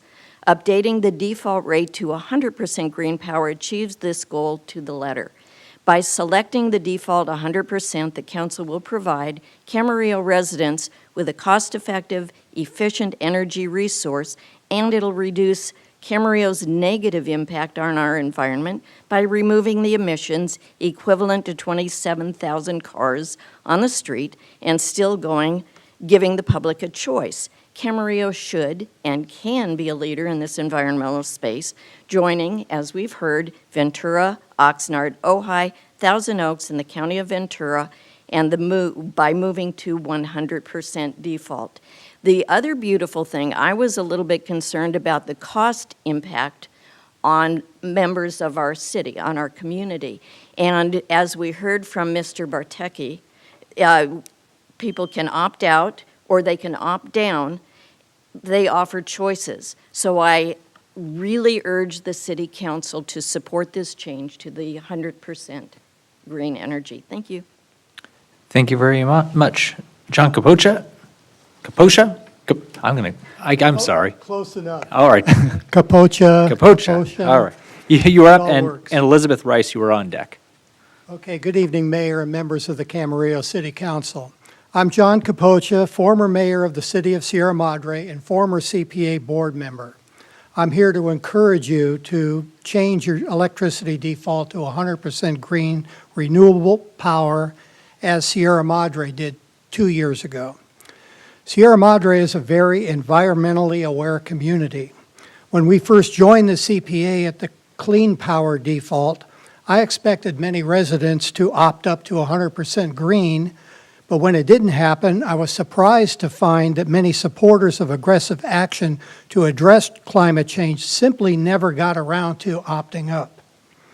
I discussed this with constituents, with several individuals actually expressing embarrassment over their lack of action.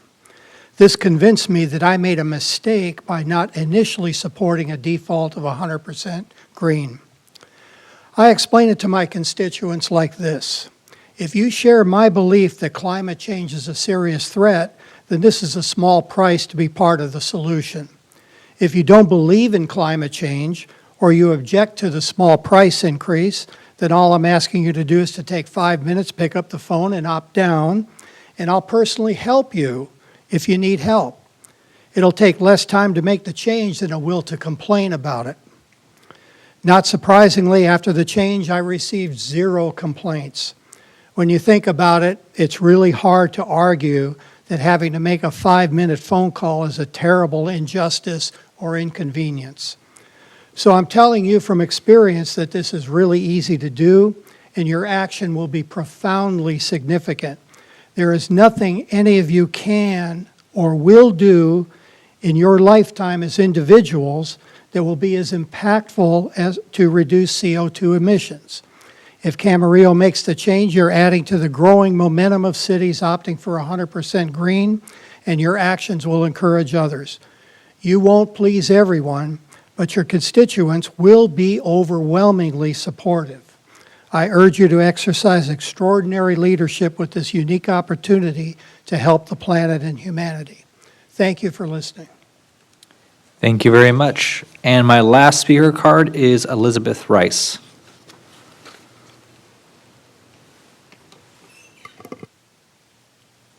Thank you for this opportunity to address you on this important topic. I really want to come across as kind of like, you know, what I hear in the community in Camarillo. And I don't know anybody who's a climate denier anymore, and I don't know anybody who thinks it's not human-caused. What we're struggling with is how to change. What is our moral, what's our ethical responsibility, and how to act differently. And it has so many different dimensions. And we have complicated lives. Like, when I grew up, you know, we thought it was going to get easier with machines and technology. It's gotten more complicated, and all the decisions we're trying to make and the changes we're trying to affect so that we live better lives, so our children have better lives, our grandchildren. This feels like a gift. It's a gift because it's so easy. It's an easy way to feel pride that you're doing something that's really significant for our future. And so I think that that's another way to look at it, and pride in our city, that we're doing it. We're out there doing it. We're making the best decisions we can to make a better future for everybody. Thank you. Thank you very much. I am out of speaker cards, so I do not at this time have any more public speakers. We did receive many comments online. The city clerk has distributed each of those comments to all the council members up here, so we have received those. I thank everyone who submitted a comment online as well. At this time, we'll get into discussion. I'm going to look to Ms. Santangelo. This was the item you had originally requested, so I'll let you lead off. Thank you, Mayor. As I'm listening to all of the comments, I'm wanting to rewrite what I've written so that I'm not repetitive. But I'm going to repeat it because it's important. And I want to thank everybody that came here to speak. I know there are some people who traveled far. I want to thank everybody who has written in and spoken to me and called in to give their input. It's so important that we hear from the community. And I know that everybody I've heard from has been in favor of us going to default. I have not personally received a comment for anybody that's against going to 100 default. Tonight, we have the opportunity to be a clean energy leader by changing our default with CPA to 100% green. This is the single most significant action Camarillo can take to reduce our emissions and make progress on our sustainability plan. It will take much more time, energy, and expense to achieve this level of progress otherwise. And somebody said it really well, that, you know, as one person, what kind of a dent can you make? But as a community, and part of a larger community, we can make a huge dent. The urgency and severity of the climate crisis necessitates that governments at all levels, everywhere, take unprecedented steps to cut emissions. The latest UN Intergovernmental Panel on Climate Change report, which came out just last week, paints a terribly dire picture. I urge everybody who's in a leadership position to read this report. It does not paint a good picture for us in terms of climate and the effects on our lives. It's our responsibility as elected leaders of Camarillo to step up and do our part now and not put off or delay further.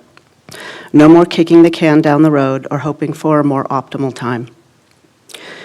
In CPA, more and more cities are recognizing the value and importance of making the switch to 100%. At launch 3 years ago, there were 10 municipalities at 100%, and that number has grown to 20. This year, 2/3 of CPA customers will be on the 100% green power, making CPA the largest provider of renewable energy in the country. Most of our neighbors in Ventura County are on 100%, including Ventura County, Oxnard, Thousand Oaks, Ventura, and Ojai. Let's take this opportunity for Camarillo to demonstrate its leadership.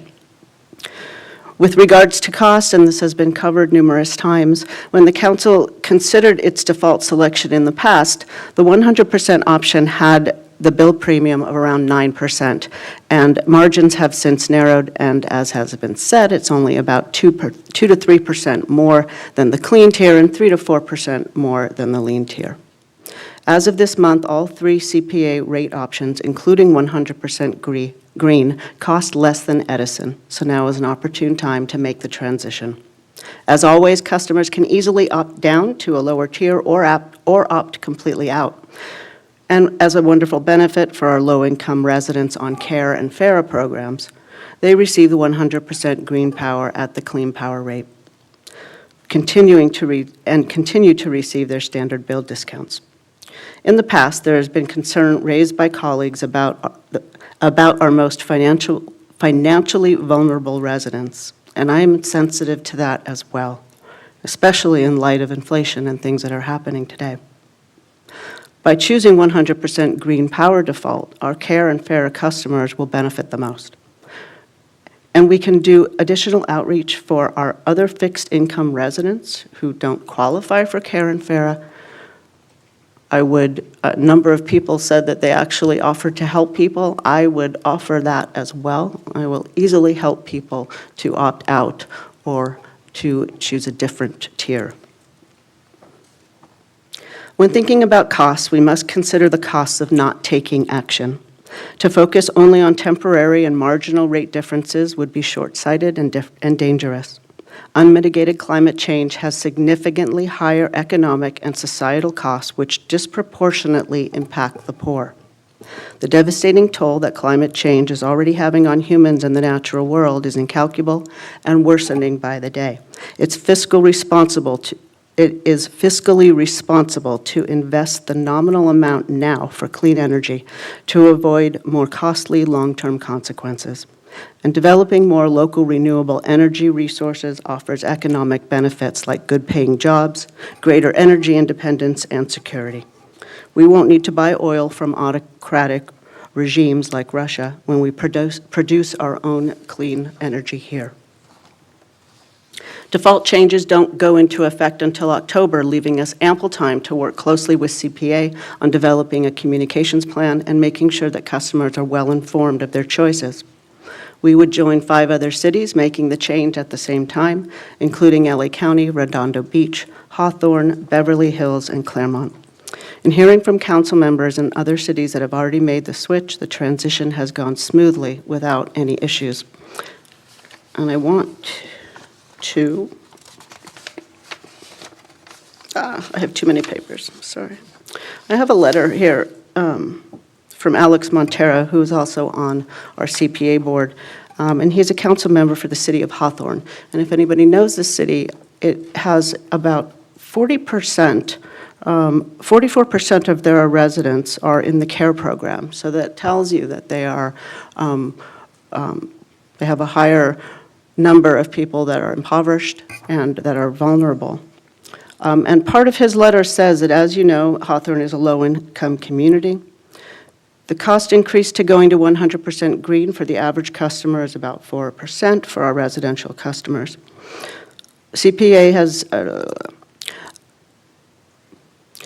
this is an example of Hawthorne and CPA's ongoing commitment to ensuring that all customers, including low income, are able to reap the benefits.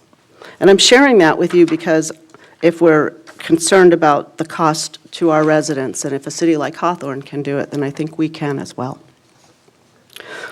This is one of the most consequential decisions we will make as leaders of our community to protect the health and safety of our residents. It has an impact far beyond our city boundaries.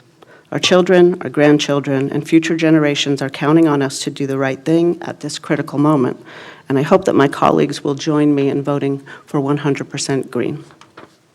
Thank you. All right, thank you. Other comments from colleagues? I'll start off. Kevin? Thank you. I'm going to keep my comments relatively brief here. First, I want to thank CPA for really working to lower these rates. And I know I was up here when we first implemented this, and the 8 to 9% was a significant issue back then. I think the benefits of this program, one of the reasons why I support it is not only the competition to a single provider, which we had back then, but it also has been explained very eloquently by very many of the speakers and council members as well, that it allows options. And I think this is about obviously being environmentally sensitive, but it's also about having options for residents.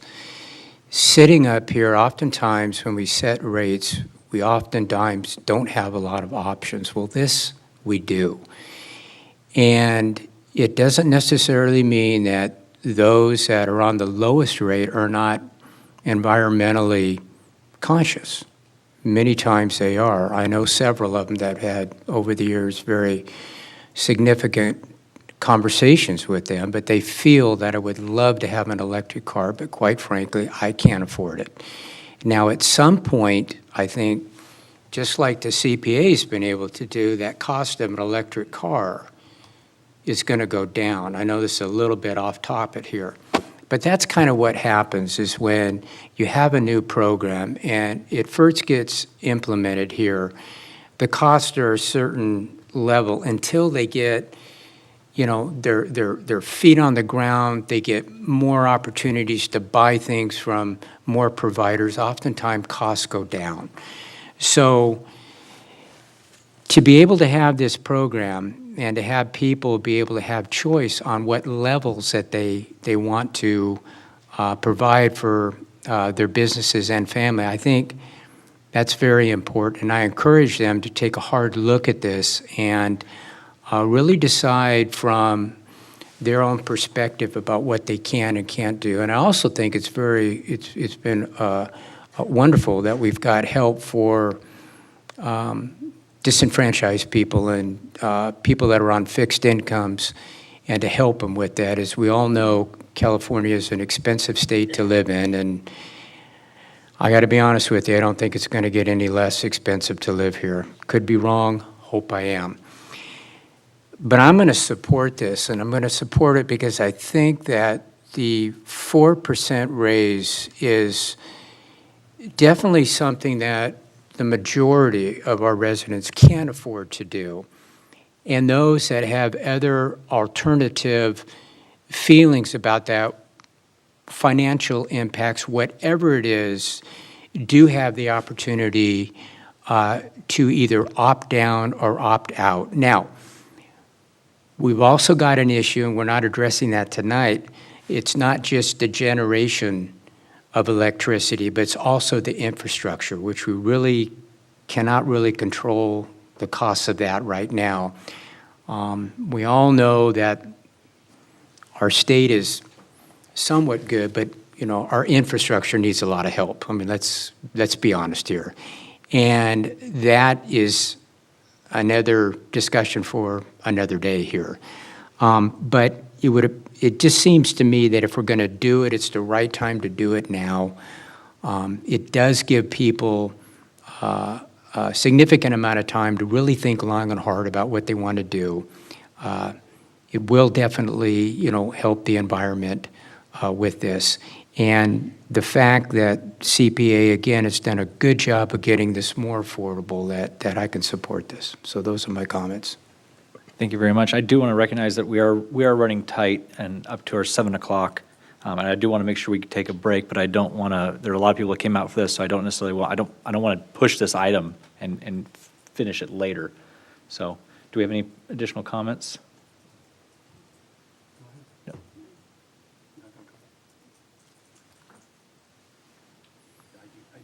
Okay. Yeah, no, thanks. I think we should finish this up before the 7 o'clock calendar, I guess. First of all, I want to say That'll depend on you.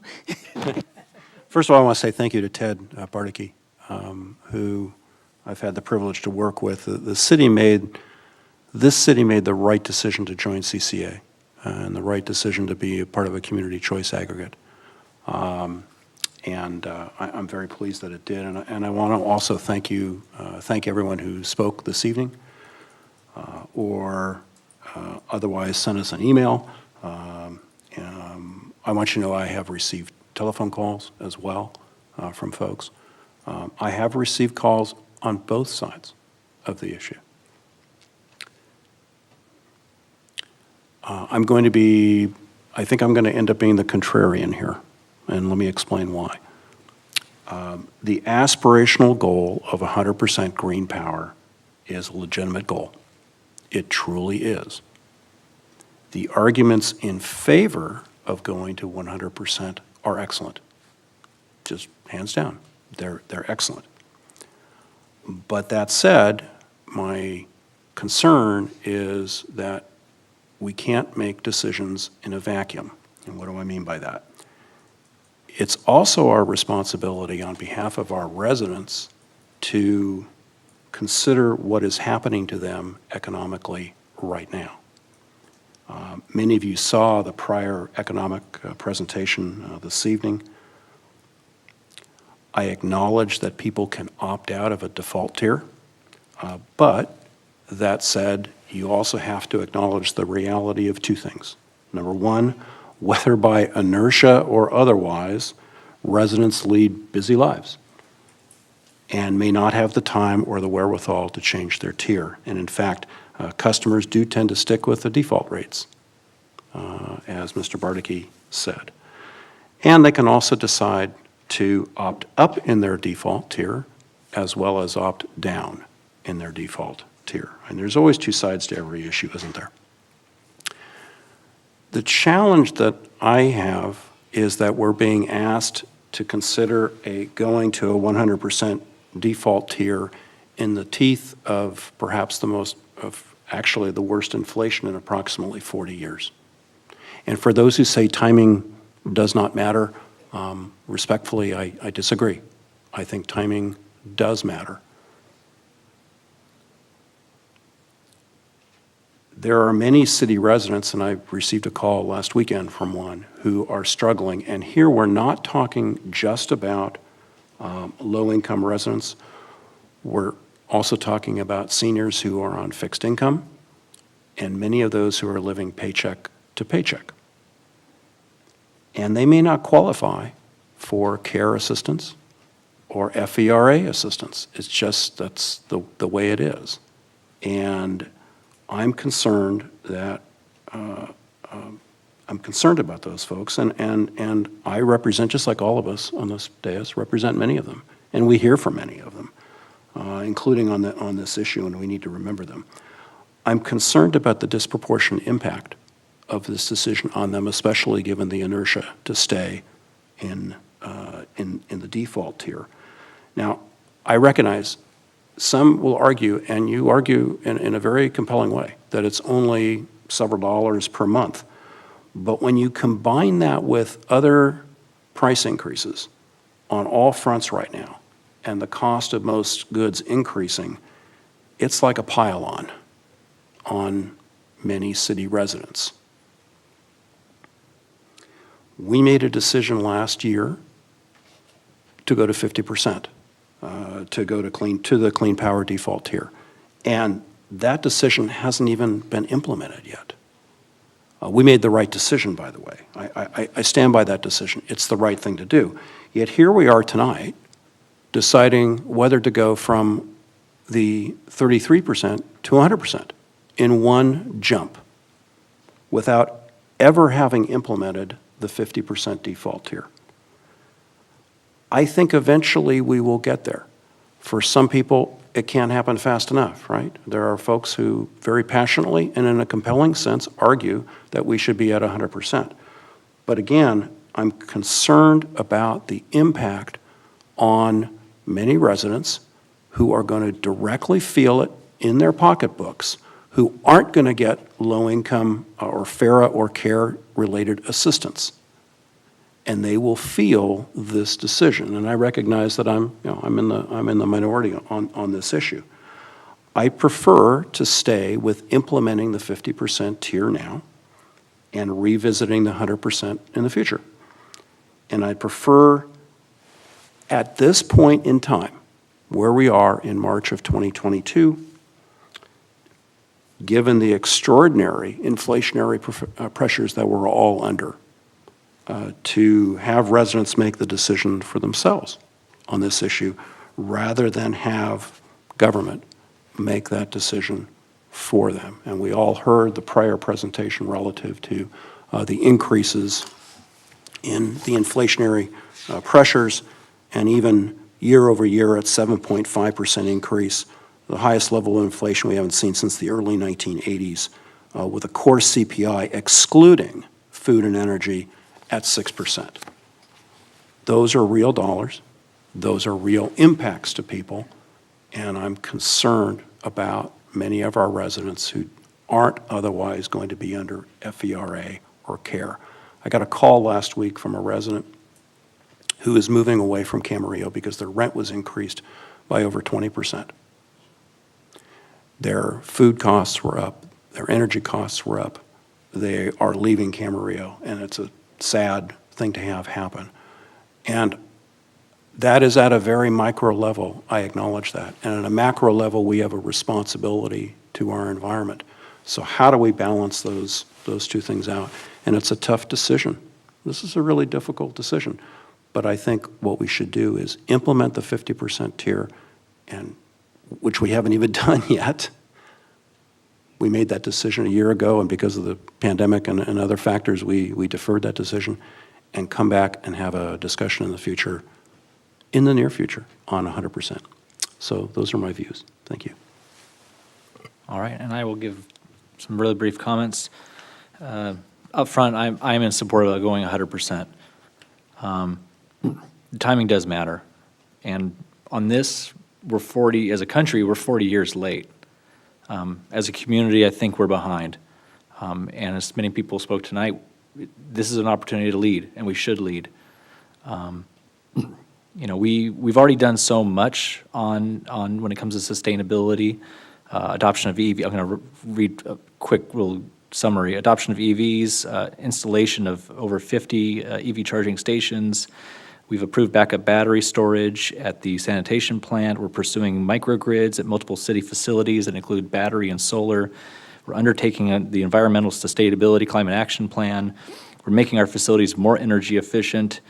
We have a multitude of other sustainability programs across water and recycled water and our wastewater sanitation treatment plant that we're looking to pursue.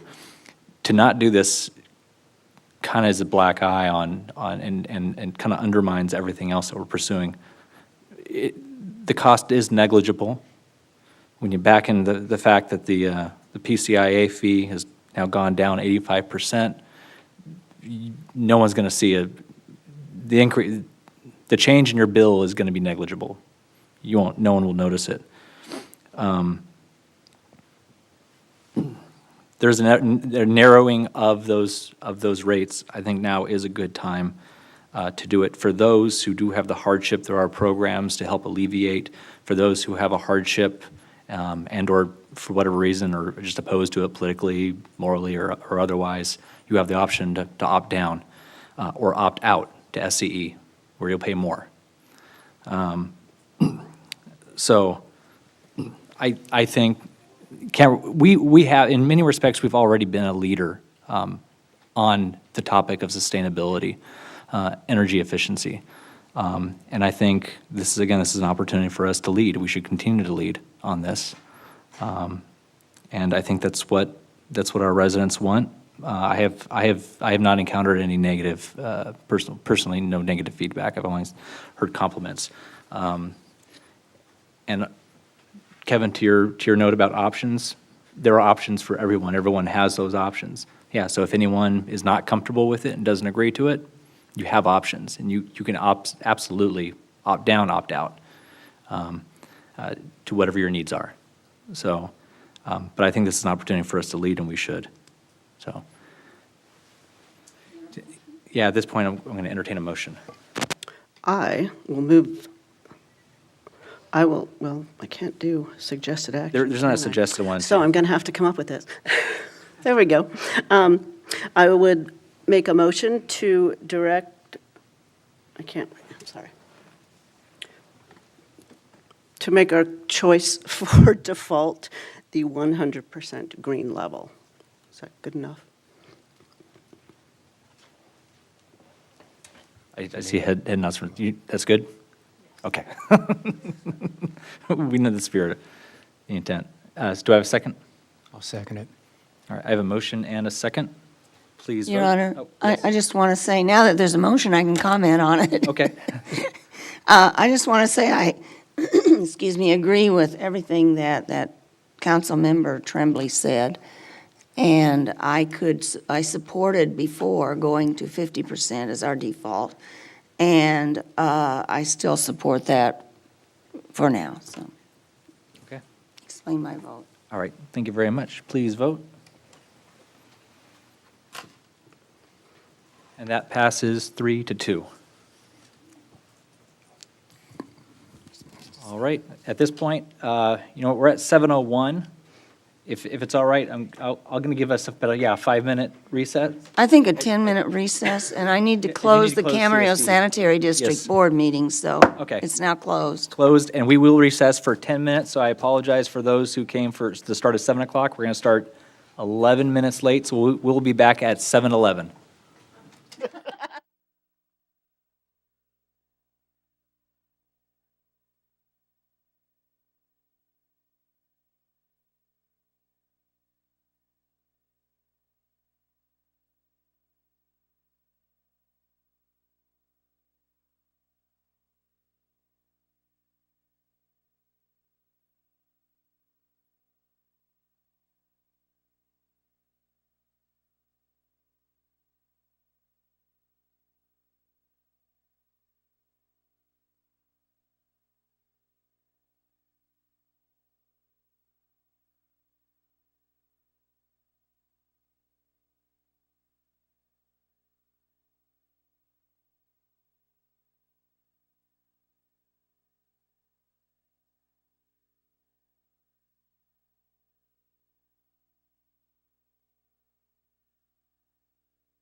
I'm going to call to order City Council. We're going to reconvene the City Council for what should be our 7 o'clock.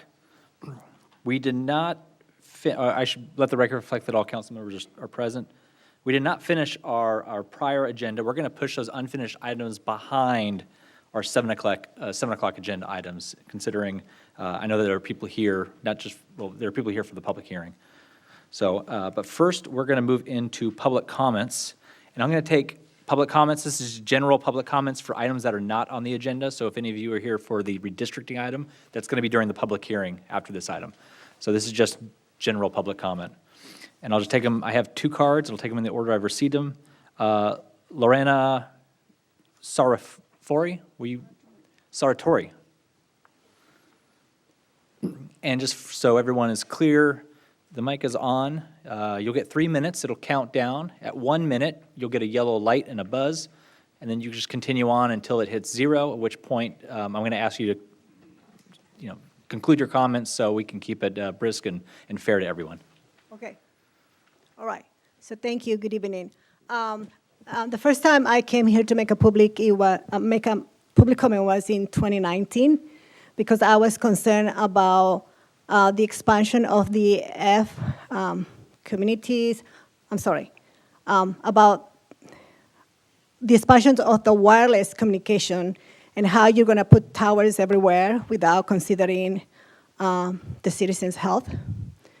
Well, I'm here again for the same reason, because people have come by. I still have an analog meter for my electricity. People have come by saying that they're going to remove it because they forgot to put me at a smart meter. So I told them, they cannot remove it because I pay to have an analog mechanical meter.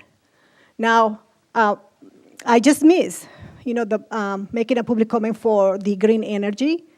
We don't need green energy. The green energy is just a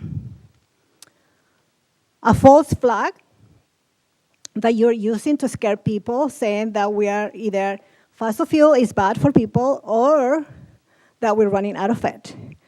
We have seen right now, and you watched the news today.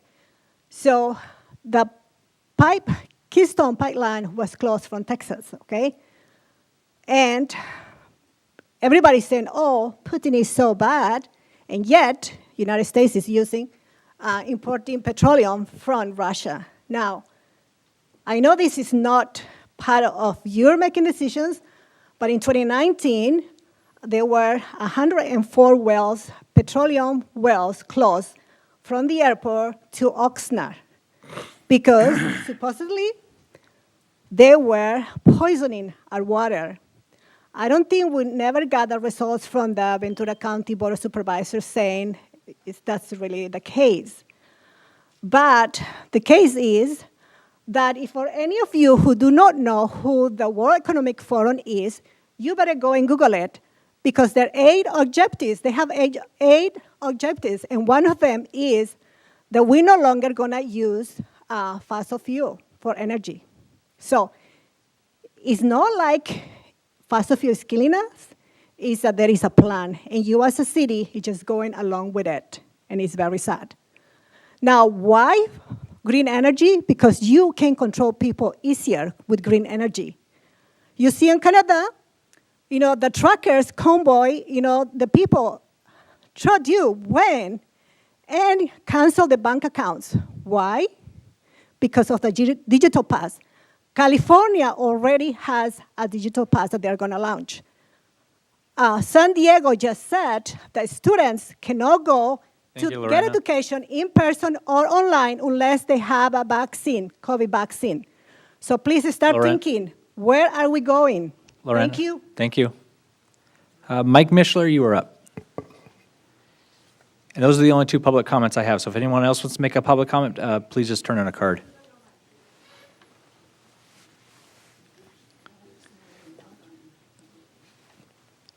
This is just general public comment. Right, correct. Yep. Yeah, thank you very much. I want to first start off by saying thank you to all the council members for all the work they've been doing in the past and popping tonight, studying all the maps and doing all that work. My main point here tonight is to clarify a misunderstanding from the last meeting. there were some comments made at the last meeting that suggested I had created some maps placing 2 council members into the same district to create some type of problem. That is not true.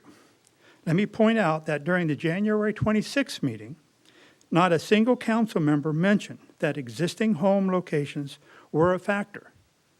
Also, none of the council members except Charlotte Craven has stated at that time that they were going to run or not run again. So I didn't know.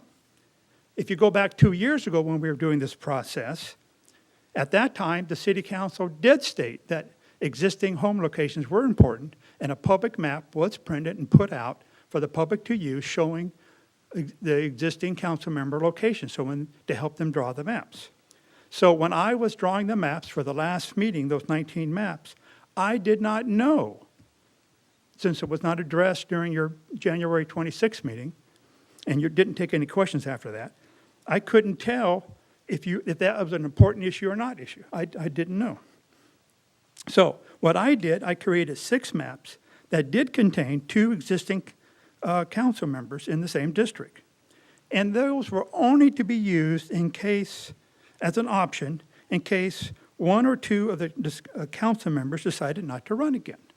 The other 13 all contained 1 district member per district. So there was no conflict in 13 of them, and only those 6. So again, if this had been addressed earlier on, I wouldn't have even made and submitted those 6 maps to clear that up. Next, I want to just quickly point out that when the city asks for input, the city council members should not be lecturing individuals when they do not like the input. Asking for public input means that some input may be different than what some of the city council members like. So lecturing public members will only reduce future public input. And my last point tonight is everyone here should has a different opinion. And it doesn't make it good or bad, but we should all work together on that and accept that people can have different opinions. And it shouldn't matter whoever submits a map. And hopefully tonight we can all work together and get a good map for our community. Thank you. Thank you, Mike. That's all the public comments I have for general public comment. Does anyone else want to do public comment or make a public comment? Otherwise, once, twice sold. All right, we're moving on to public hearings. And we have a redistricting. Okay. And actually, first, I'm going to ask our Spanish interpreter to just come up and make a brief statement.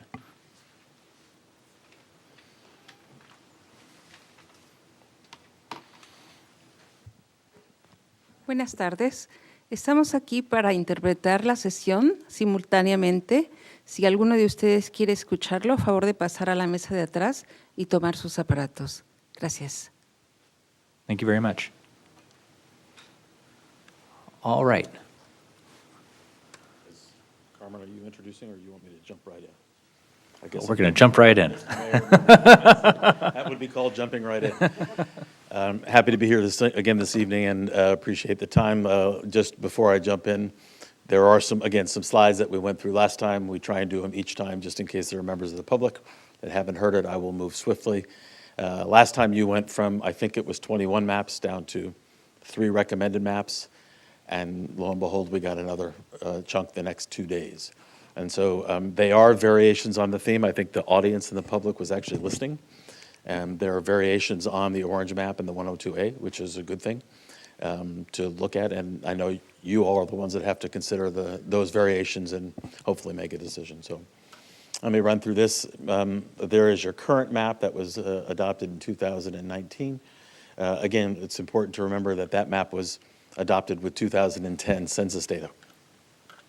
We are, at this point, the 5th public hearing. You're only required to have 2 before maps, 2 after. You're at a 5th. You've done a heck of a lot of outreach. There's been a lot of outside activity to let the public know. You've got a lot of activity, clearly, with maps being drawn. That's a good sign. The deadline for adoption is April 17th. You've had a number of different tools, the paper map and the online tool. I think Dave's map, DRA, is the most used tool. It's relatively easy. I think it's proven so here in Camarillo.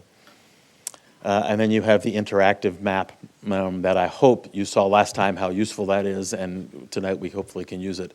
It really does get you down to the boundaries that you really care about, what street, what item, where the maps are differentiated.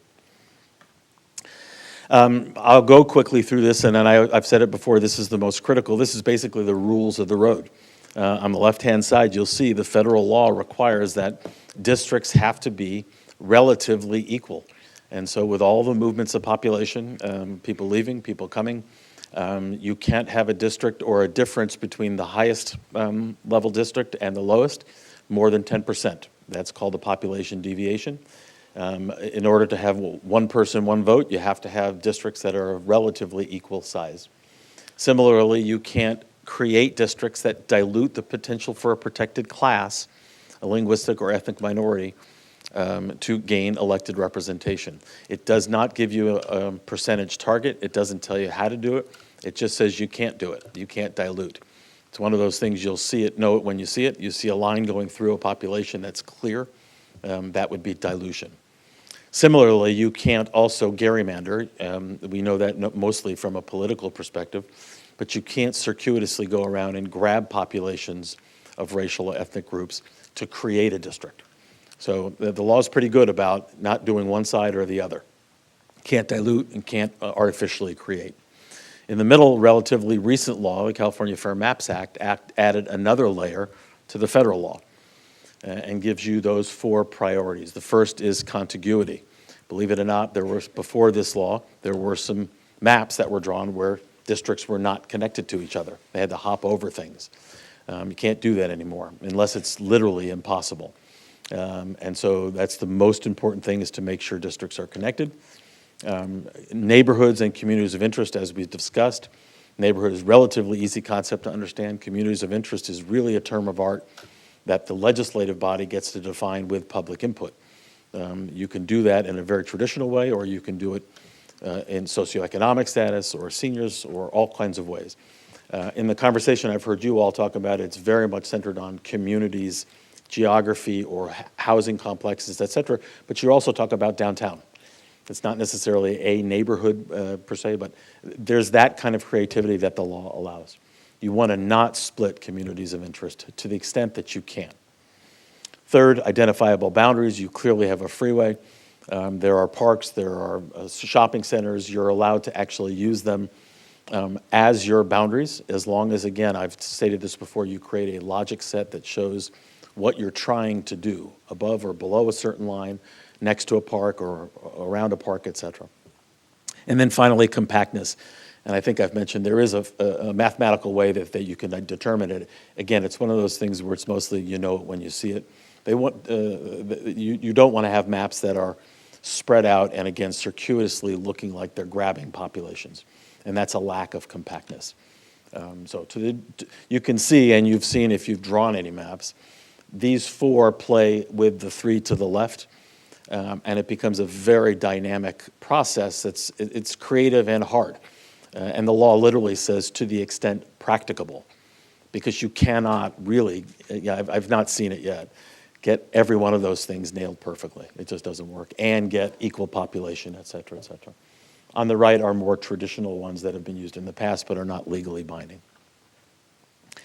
Again, you use 2010 data to draw 2019 districts. And now you're a couple of years further, but you are, even with those 2010 data and 2019 districts, you are 28.06, which means the largest district, District 1, combined with the lowest district, which is District 3, together that's 28.06 difference. That would be out of bounds, as it were. You need to bring that below 10%. And were it so easy, we would take from one, give to the other, and you'd be done with your maps. But as you know, it's not that easy. You have this thing called a ripple effect, and things move around. And so we are where we are. And as your map public has shown you, there are lots and lots and lots of ways to draw these maps. And so the creative part comes into defining where the elective representation needs to come. I should say, too, the reason you do total population, which is not citizens, it's not residents, it's people. And then you do citizen voting age, because you could have a district with a lot of young people And then you get to the citizen voting age, and it drops precipitously, and you could have a protected class that reduces its ability to gain some election. And so you really have to look at those lines to see what kind of maps you're drawing. And then you also have extra data and statistics there as well. 13 maps in the 3 days since I presented. We went down to 3. There's the 3 that you asked us to bring back. There's orange, green, and 102A. And there were 10 more. 3, 6, and 6, 8, and 10. 10 extras. We do have this little wrinkle that was just brought to our attention, and again, while you're processing all of these, we believe that 2 maps, 119 and 109, are virtually the same except for a flip-flop of numbers. We checked it, Carmen, I think we checked it. We checked all the data points along the way, and somehow or another, somebody either was copying and pasting or something happened, but the maps are the same in the system. And so I would just ask you to consider that. The question is, if you like that map, 109, let's just take 109.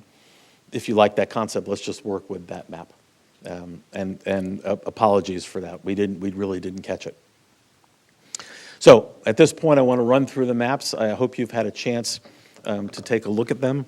I have written my own notes, basically, about what I sort of see as the difference. I know John's standing at the ready for the interactive map. If perhaps I can just go through them, talk a little bit, get all the way through it, and then we can move to questions, if that's okay. And again, the lighting, unfortunately, is tough here. Also, I should note, we tried to normalize, I think, Councilwoman Craven, your comment about normalizing the number system. I think we tried to do that as best we can. Just remember, in the end, once the map is settled, you all can put the numbers on the map. Okay, that was a question I had, because on one of them, it does switch numbers. I think that's the 109, 119. There was another one, excuse me, and at any rate, Okay. I was going to ask if we had to keep the numbers, district numbers, as they are on the maps. No, you can take the map and say, we want to make the numbers the way you want them. Thank you. That matches. You can see the population deviation of these. You brought these back. There was considerable conversation around them. And so I tried to look at the maps that came in relation to these maps to see what someone tried to pinch or tuck using these. Did it go? There we go. You had 2 authors that submitted 3. If you can, I'm going to try my pointer. Oh, there we go. Okay. The way I looked at this is the orange map has a 3-district that goes all the way like this, and the non-orange, or I think it's the 102A, has a district that doesn't go all the way. So 109 is a map that's not like the orange one, but it's more like 102, with the Colony and Mission Oaks pushed into District 4. Right, that's this area into District 4. And then there's a Dawson 3M Drive pushed into District 5. That's down in this corner. I'm going to go quickly because you can look at these, but I want to get through all of these. These are just my cheat sheet notes. 110, you'll see, is much more starting like orange, and Las Posas and North Ponderosa going to D2 from D3, and that's up in this area. Okay? And then 111 is orange. It's like 110 with a little bit more westward push in the northern section of the charter area. This one looks very similar to this one, right? There's a little bit of a westward push right up here. There's added that area. Does that make sense? Okay. Deviations are fine. You're well within bounds here. And these maps are, again, solid on that regard, and they are clearly variations on a theme. The second set of maps, 116, 117, and 118. The way I saw it, and again, you could see this differently, I saw 116 more like closer to the green map. The deviation is 6.3. 4 drops down and takes a piece of what was 5 down in this area. 3 pushes east into 5. this way here, and 5 pushes into 4 up at the Upland and Woodbrook, Wood Creek area. See that? So all of the activity is here. And it was mentioned last meeting, most of your activity is in here. You'll see a lot of sort of stability on the extreme west side. Stop me at any point. 117 is similar. It starts with a green, from my perspective at least. You could also see these maps as 102A versions. They're very close in that regard. I just saw them as one that were more green-like. And let me just click through it. So you can see lots of different changes. I realize maybe I should just run through in it. If you have a map that you want, then we can talk about the changes that I see and the changes you see. Maps 113 and 114. I saw 113, again, if you'll see this, District 3 goes all the way up. I saw that more as an orange variation, and 114 halfway. I do believe that the author intended to have 114s, 1 down here and 2 up here. So again, it's Councilwoman Craven, it's a numbering issue. But the question is, if you tell me, boy, we really love 114, we can work that out. You can see the deviation, and that one is getting a little high in both of these. As long as it's south of 10, you're okay. We get a little nervous when it gets closer and closer, but you're still presumed to be constitutional or compliant, as it were. Map 112, let's see where I got that. Again, I see that as a version of orange. Starts with a 3 over here. Population deviation is 5.42. And then 119, again, if you go back and forth, it is the same map as 109. So I would say let's just cancel 119 to the extent possible. If there's any serious issue or you really, really want this map, we got to vet it and make sure that we got the right map. But I know that 109 is the map. So, okay, so at this point, that's the presentation. It went very, very quickly. I apologize to the public for that. It's sort of a really quick tour.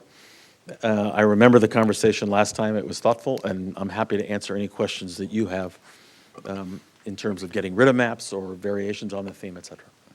Yeah, before we get it, do we have any questions? We certainly want to open the public hearing, take public hearing before we get into any thorough discussion. But any questions? Seeing none? Okay. Thank you. Yep. We're going to proceed to the public hearing portion. So I'm going to open the public hearing, and we already have a stack of comment cards. While we go through these, if there's anyone else who does want to speak on this topic, please, I think on the back lectern there's some blue cards. Just fill one out and give it to our city clerk. But otherwise, I'm going to read these in the order in which I am receiving them. Jerry Clifford, you are going to be our first speaker, and Vishnu Patel, you're going to be on deck. Thank you very much, Mayor and councilors. I appreciate the work you've done. I really appreciate that after I spoke with you 2 weeks ago that you actually did winnow them down to 4 maps, and I have looked at all those. I did not look at all the new ones because I really wanted a small enough number that I could really go through and look at. So I did that, and I just wanted to give you my personal comment. I thought the green map was very good because I really liked the simplicity of it, that all of the lines went down major thoroughfares, which I thought was very good. It didn't have a lot of little pieces that went off in different ways, so it looked very simplistic to me, and I thought it did a very good job. So I want to thank you very much for all the deliberation you've had on this, and I wish you the best. All right, thank you. I wish us the best, too. Vishnu, you are up, and I have Lorena Sartarsky. I'm sorry, Lorena. Lorena, you're on deck. Sarantowski, I know. Hello, all council member. I'm Vishnu Patel. Last 3-4 meeting, you all spent long hours of knowledge, public input, and education. At the end of the February meeting, there was 3 map was selected for final approval. With advancement of technology and computing, almost all job can be done by non-human will be very close to perfect. As we have green and orange map done by NDC, in these two maps have only mind, which is computer. In this fact, in this fast and high-tech world, human factor is completely forgotten. Human have mind and heart. All the job we do every day for human. And if we forget the heart, what is all the work after all for? We're missing the whole part of heart. With this note, I recommend map 102B over green and orange. No matter how perfect and better, green or orange map is without heart, only perfect mind. Mind and heart makes human. Intelligent mind makes computer. Thank you very much. Thank you very much. Lorena, you are up, and Jeff Walker. Excuse me, I have a question of him. We have a 102A that we're looking at. We can only look at the things that were put out for the public to see. You said 102B. Did you mean you wanted us to take 102A? I think the last meeting there was 3 chosen, green, orange, and 102B. Correct? It was one. Or A? It was 102A. 102A. Yeah, 102A. Okay, thank you for clarifying. Sorry for a mistake, yeah. All right, Lorena, you are up. Jeff Walker, you are on deck.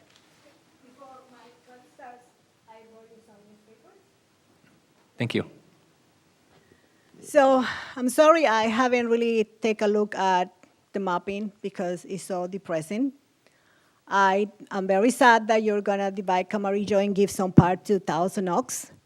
And the reason is that I don't like any of the things about the redistricting. And I know you will say that it comes from the governor, from the state, that you're going to do anything about it. I have heard that a couple of times. But I feel that redistricting is a way where you separate people. Like, for example, we're going to have some people from Camarillo be part of Thousand Oaks. Do you think that these Camarillo people are going to drive on a Tuesday to go to a city council meeting there to solve their problems? They will not. So that is exactly why you are dividing this place. Now, the person who did the presentation, he repackaged very nicely with a very, better than a Christmas wrapping. Why is it divided? Why you have to consider everything? He talked about, he said, the ethnic groups. He talked about the protected population. Now, the ethnic groups, and I'm sure you are referring to Spanish-speaking people. I am from Mexico. I'm here tonight. You have the nice ladies down there that are here to do any translation, but I don't see here anyone who needs any translation. And the thing I'm saying is yes, I want everyone to be counted and be included and have a voice, but do they really care? And I go back to the same thing that I said at the beginning. All these, you little people here, another little group in there, they are divided. Now, when it comes to voting, how many people can run? Can every single district run? Of course they don't. So then you take away my voting right there. And it all comes to the things that I just have said. Division, voting rights, and not a lot of people are interested in what's going on. I have come many times over here. The only time that this thing was full was when you were considering to make Camarillo a sanctuary city. That's the only time. And we had a lot of people from other places that were concerned about this. But so far, these other people that you think so highly that we have to include, they don't care about our city. I'm sorry to say that. I wish they were here. And I want them to be here and speak for themselves. So I don't know what am I going to be in what district. I don't know what's going to happen. But I really want you guys to think as a city, we need to stop just listening to our governor. You guys have the ability to say no. But unfortunately, you don't. Thank you, Lorena. You're on it. Just to, yeah. I was going to ask if you'd clarify. Yeah, I was going to clarify. The comments in regards to Thousand Oaks, I think, allude or applicable to the supervisorial redistricting process, which is not what we're discussing tonight. We're discussing Camarillo's redistricting, so that's only confined to the city limits of Camarillo. So there's no, to avoid any confusion, there's no part of this process involves Thousand Oaks in the least. And nobody will have to go to Thousand No Oaks one- City Hall to listen to their. No one, everyone in counsel. Camarillo gets to stay in Camarillo. Yeah. Yeah. All right, thank you. Jeff Walker, you are up, and Doug McDowell, you're on deck.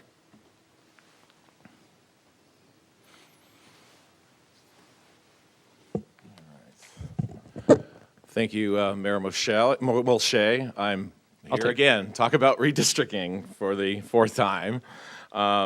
Really going back to November 10th when we were identifying community of interest way back when. And we said, look at the freeway, people south of Ponderosa and the old neighborhoods off of Pettit Street and the apartments off of Mike Loza who list Old Town as the #1 reason for living there. We submitted a map that's turned into 102A, but that map has been available since January 28th for people to look at. Survived that, made it to 223. Each time I was up here telling how great that map was, because we didn't really, there were 19 other versions, and there's a bunch now. It's hard to compare your to other maps when there are so many. I did hear Council Member Tremblay say we did the heavy lifting 3 years ago. And we did the heavy lifting with bad data. I view that map as a placeholder until we got proper data on what this city looks like. You can't make arguments on communities of interest. You couldn't make it 3 years ago with 2010 data. We knew we had a community of interest along a freeway, but you couldn't prove it with 2010 data. And it isn't just quantities, it's really the makeup of these districts. I go back to the slide 6 that was up there about minimizing division of neighborhoods. We could divide neighborhoods, define them any way. Generally, people consider the people across the street from them in their neighborhood. And there are maps that are dividing neighborhoods clearly on that. You could talk all about what all these other neighborhoods are. One thing about the demographics, comparing orange and green to ours, to District 102A, I'm sorry, or map 102A. District 1, which is our minority district, has the most population. So when you say that there's Hispanic population at 33%, remember that's a higher number than population-wise. That a district has 34% that only has 13,000 and some change. We looked at some demographics in 102A. You look at percentage of people that speak English less than very well, 13%. You're not going to find a number higher than that. Immigrants, 24%. You're not going to find another number higher than that. Percent of the population employed, 71%. Those are the people that want jobs. You're not going to find a number higher than that. Household income under 75,000, 52%. Not going to find a number higher than that. Again, by definition, that's affordable housing in this community. You have a district with affordable housing, which then gets in, you got renters at 62%, age under 60, 82%. You're not going to find numbers like that in any other district, in any other map. I didn't get a chance to look at all the other ones, but all those communities are marginalized. They're in 4 other districts in all these other maps. Consider that. Thank you, Jeff. Doug McDowell, you are up, and Beverly Vandermeulen, you are on deck. Good evening, Council. I just want to talk real quickly about just 4 maps, 116, 117, and 118. Those are really the only 3 that I kind of liked the most. I'll be brief about the reasons why. 116, I found it to be kind of unique amongst all of the different maps that came out. You can see there are a lot of derivatives of 102A in existence. So I think you should just take a closer look at that one, just because it's a little bit more unique than the others. And what I liked about it is that it seemed pretty compact, especially when you take into consideration that like open space and tarmacs don't vote. So there's no one living on a runway, right? There's no one living, hopefully not in one of the fields. But anyways, let's see. 117 looks to be a derivative of 102A.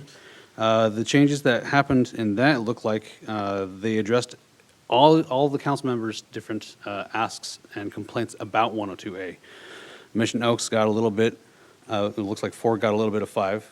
That was Tony's thing. District 3, looks like it goes across Las Posas. I believe that was Kildy and Craven. They asked for something like that. What else? Let's see. The business district is kept together, which was something that was the main point about 102A. Except there are small minor changes. There's no like arbitrary cross across Lewis and anything. I would argue that that small area that is considered like supposedly the first planned development of Camarillo. I live in Village at the Park. My kids would go to school the same as that neighborhood. We walk our dogs in the same place. They are part of our community of interest. You said don't split that. 117 kind of puts them together. They need to cross the train tracks to get to Old Town, just like us. They need to go do the same loops to get out of the neighborhood, just like us. So, as compared 117 to 118, they're pretty much the same, except if you look at the Springville area. And I think, Tony, this is something you brought up, that no one really advocated for Springville, but people advocated for like Mission Oaks, and people advocated for Village at the Park and not splitting those communities of interest. But 118 keeps Springville together because there's the area that is developed now, and there's the area that is going to be developed over the next 10 years. So please take those things into consideration. Thank you. Thank you very much. Beverly Vandermeulen, you are up, and Bev Dransfeld, you are on deck.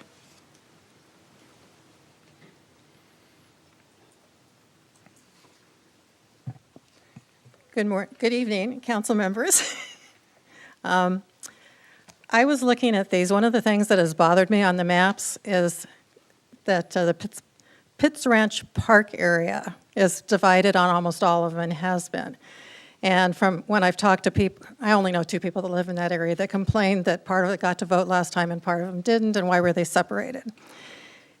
So what I did, because I heard kind of a challenge after the last meeting, I heard somebody say that there's no way to take the little strip of Pitts Ranch Park and put it back in District 5, and it won't work out. So once I hear a challenge, I went home and I took the 3 maps that you were left with, that you left us with at the last meeting, copied them, and started to play with them. And my goal was to see what we could do, what it would look like if Springville was together with the yet-to-be-built and the existing. Village at the Park was together. Pitts Ranch Park area was together. Leisure Village was together, still an area 4 that I liked. And then trying to, what I knew of other neighborhoods, not to split main neighborhoods. And admittedly, I don't know all the original neighborhoods maybe as well as I should. So the 2 maps that I have were 113 and 114. And you'll find that on those, Springville is together, Pitts Ranch Park is together, Village at the Park is together, and some on 113 is a revision of the orange, and 114 is the revision of the green. And whatever I did to my revision of the 102, something got bounced. So that's what I was trying to accomplish, was just trying to get those areas and see what we could do and still keep Pitts Ranch Park that's built all around the community park, all built at about the same time, and keep from splitting that. So that's what I was trying to do, and so those are the new 2 maps that I have in the pool for this week. And thank you. Thank you. Bev Dransfeld, you are up, and that is the last speaker card I have. Good evening. Thank you so much for taking the time to listen to all of us, and I really want to express my gratitude for listening at the last meeting and pushing the final decision to today to give the public more time to review the maps and even submit maps, as you can see, and everyone trying to take a stab at trying to meet the council's needs and their direction. So I think that was a really important opportunity for everyone to participate in. I really do want to applaud the thoughtfulness of 102A. I know previously Mayor Mulchay expressed his love for it, and I, when I first saw it, I had the same reaction. I was like, this is the perfect map. And seeing so many maps come out, I did like 116. I know Mr. McDowell had mentioned that it's unique, and I got the similar sentiments as to what I got when I saw 102A. 118, to me, it's clear, it makes sense, it's compact. Village at the Park and Springville are kept together. It addresses some of the concerns in Mission Oaks. And one of the things that I really appreciated about that one is that 3 districts are above the average CVAP. 2 are particularly bigger at 31% and 27%. I know usually the goal is to have the highest CVAP for one particular district, but when you're able to have 2 in the higher region, definitely above the average, I think that's important to consider as well. So again, thank you so much for this opportunity to have us give all feedback and for listening to us. Thank you. Thank you. I got 2 more cards. Christina Chastain, you are up. Gene Sickoff, you are on deck.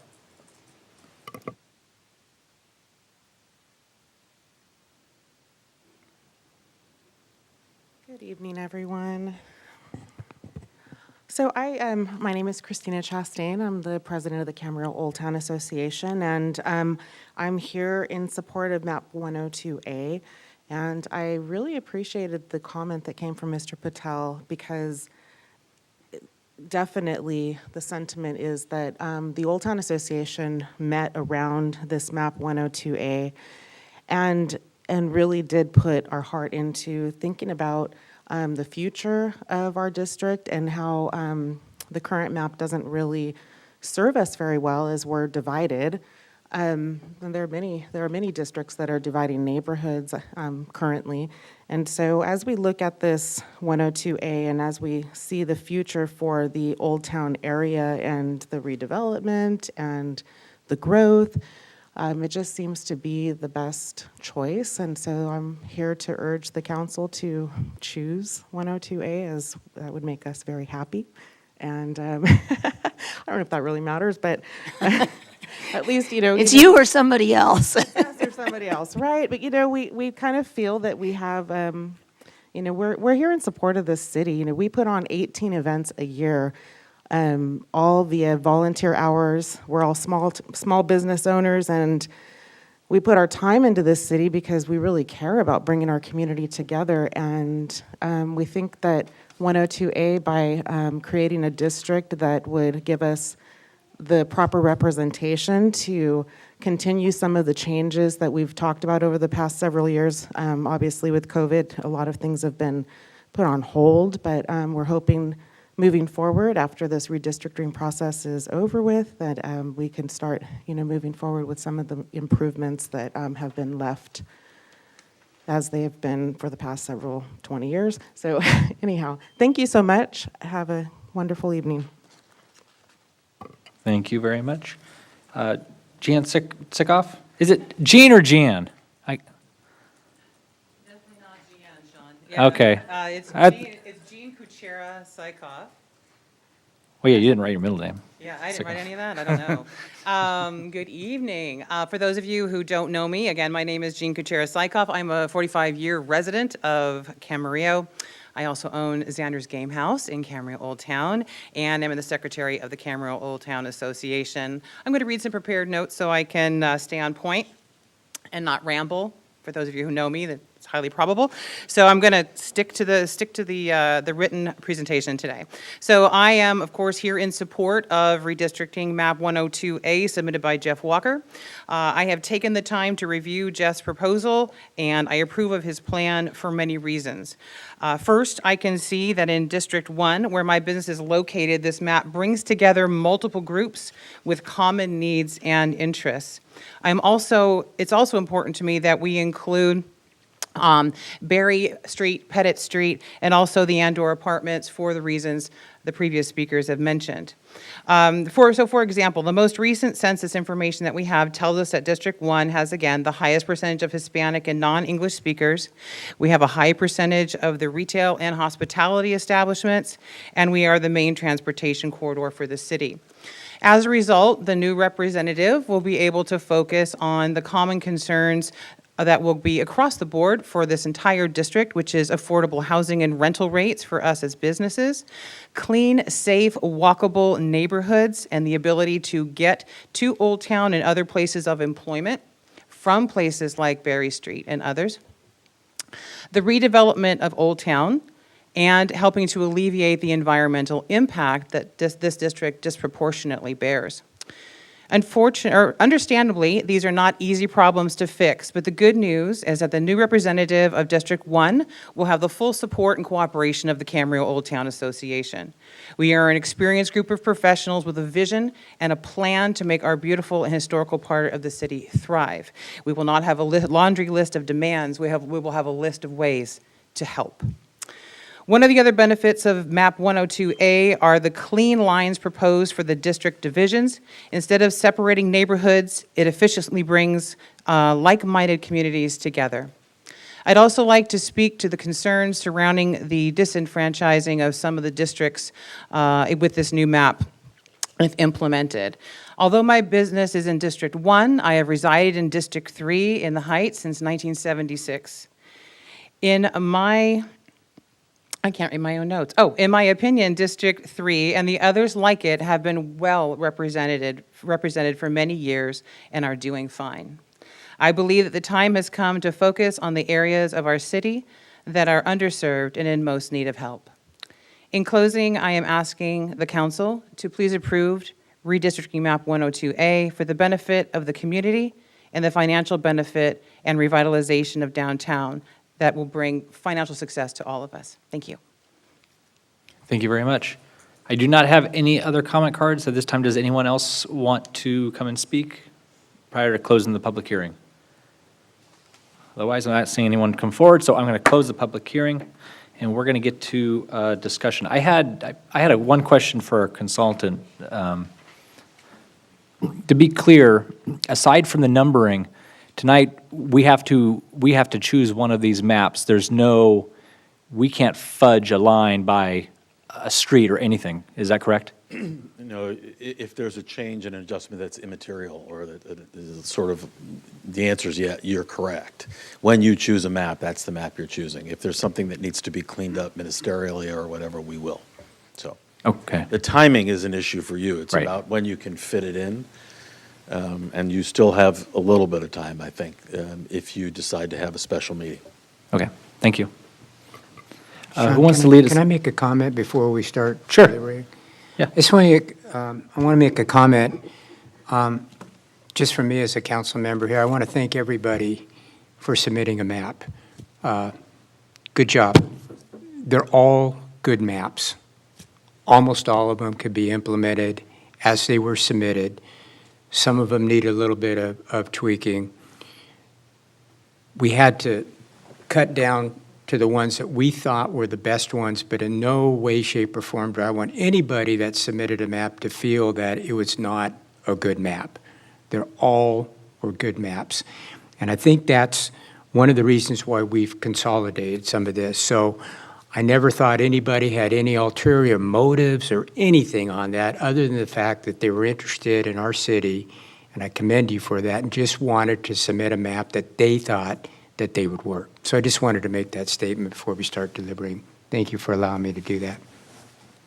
Absolutely. So we'll get into discussion. Does anyone want to lead us off? Charlotte? I jumped in 2 weeks ago, so I'll jump in now. Excuse me. I want to, before I start my comments, want to address the perception that could be received from the comment that we use bad data 2 years ago. We used the legally correct data. We used the data that was available, which was the 2010 census. It was not correct as of the time that we chose the districts as far as how many people lived in which district, but we used the data that the law said we had to use. And so we didn't use bad data, we used legally correct data. And we now, the reason we're here 2 years later, to change where some people will be able to vote and some people won't be able to vote in the upcoming election, meaning some people will not be able to vote for 2 elections in a row, is because we are at a point where the law requires us to change our data to the 2020 census. Okay, having said all that, I think map 118 is the best map, and I don't have any idea who submitted map 118, but that person listened to what we said at the last council meeting and drafted this map accordingly. And I'd like to tell you the things I like about 118. I'm not going to go through every map and tell you what I don't like about the others. I'm going to try to sit here and tell you what I do like. So the first thing, it keeps Old Town, the airport, the area north of the freeway that is near Old Town, all in the same district. And while it does have a peninsula, it is the map that looks like it has been gerrymandered the least, as in my opinion. Second, for the most part, people will stay in the districts they're now in with no renumbering of a majority of the district. Third, the drafter listened, and this map follows Lewis Road south of the freeway so that Village of the Park is not split into 2 districts. Village at the Park remains as 1 district. Similarly, it keeps Springville all in the same district. It doesn't split it into 2 districts, and several of these maps do.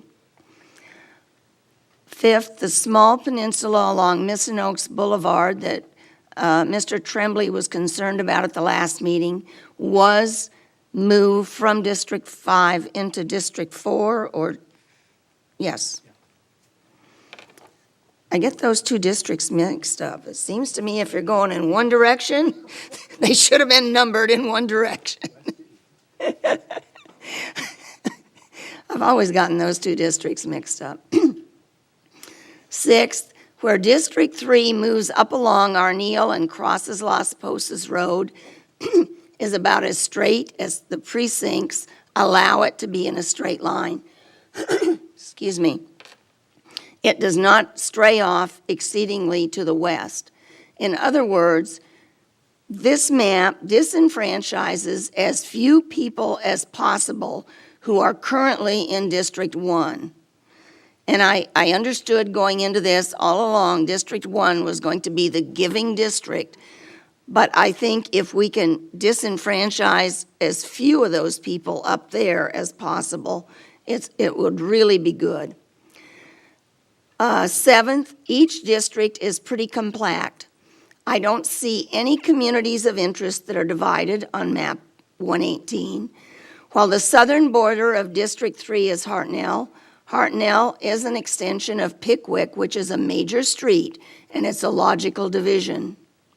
And finally, it has a respectable 5.91% population deviation, a 39% Hispanic population, and a 31% citizen of voting age population. So those are the reasons that this is my preferred map. Thank you. And I got my handy dandy spreadsheet back out, so. You want to go next, Kevin? Yeah, I'll go. Okay. Next, again, I want to thank everybody for submitting these maps, and I think the ones that we have in front of us, in my opinion, all of them would work. They're really, really well done. I'm going to cut right to the chase. I have 2 maps that I like. Again, all of them are very well done. My first map that I like is what I had said at the last meeting is the DNC orange map.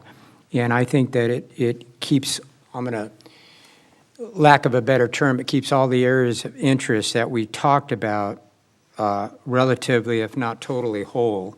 I think it has the least damage to the voters. It's contiguous to a certain extent with what we have now, which I think was a strong map that we did 2 years ago. It definitely did some upgrades, and I think this map has done that.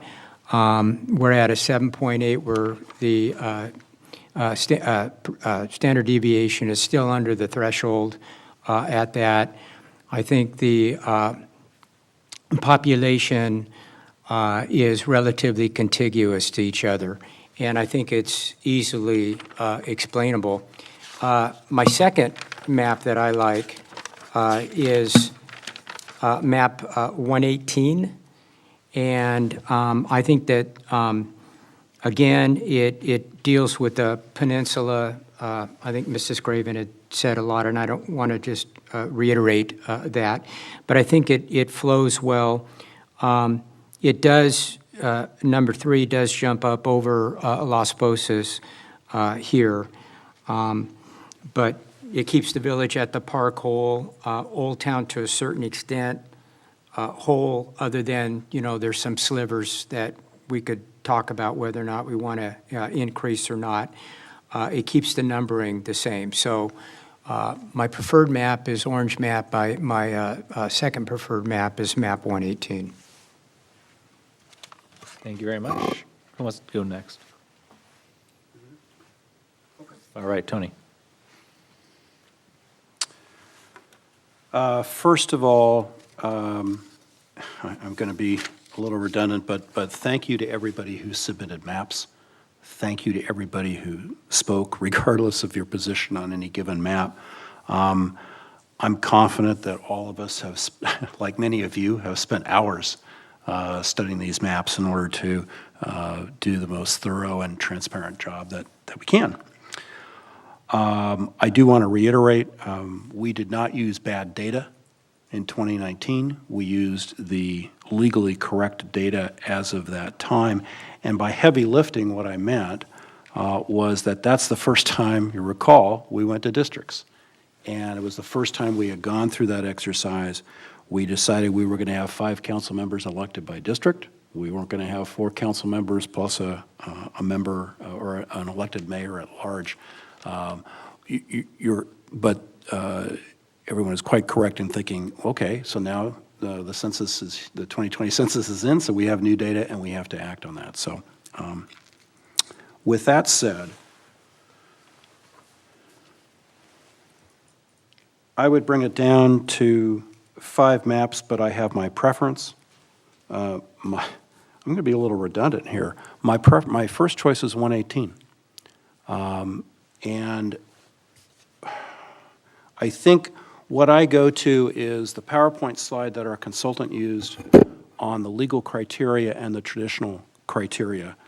And most specifically on 118, I think it minimizes the division of our communities of interest. And it's also very compact. It's easily understood.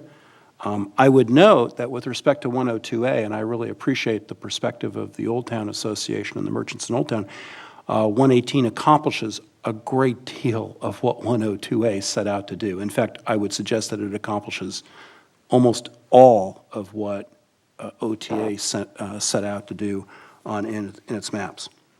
I do, in the other 4 maps that I would, if somebody wanted to talk about them further, would be 102A, 119, 117, but I'm concerned about the high population deviation in 117, even though there's a legal presumption, it's still at 9.95%, I think, in terms of deviation, and that concerns me. I think that's arguable.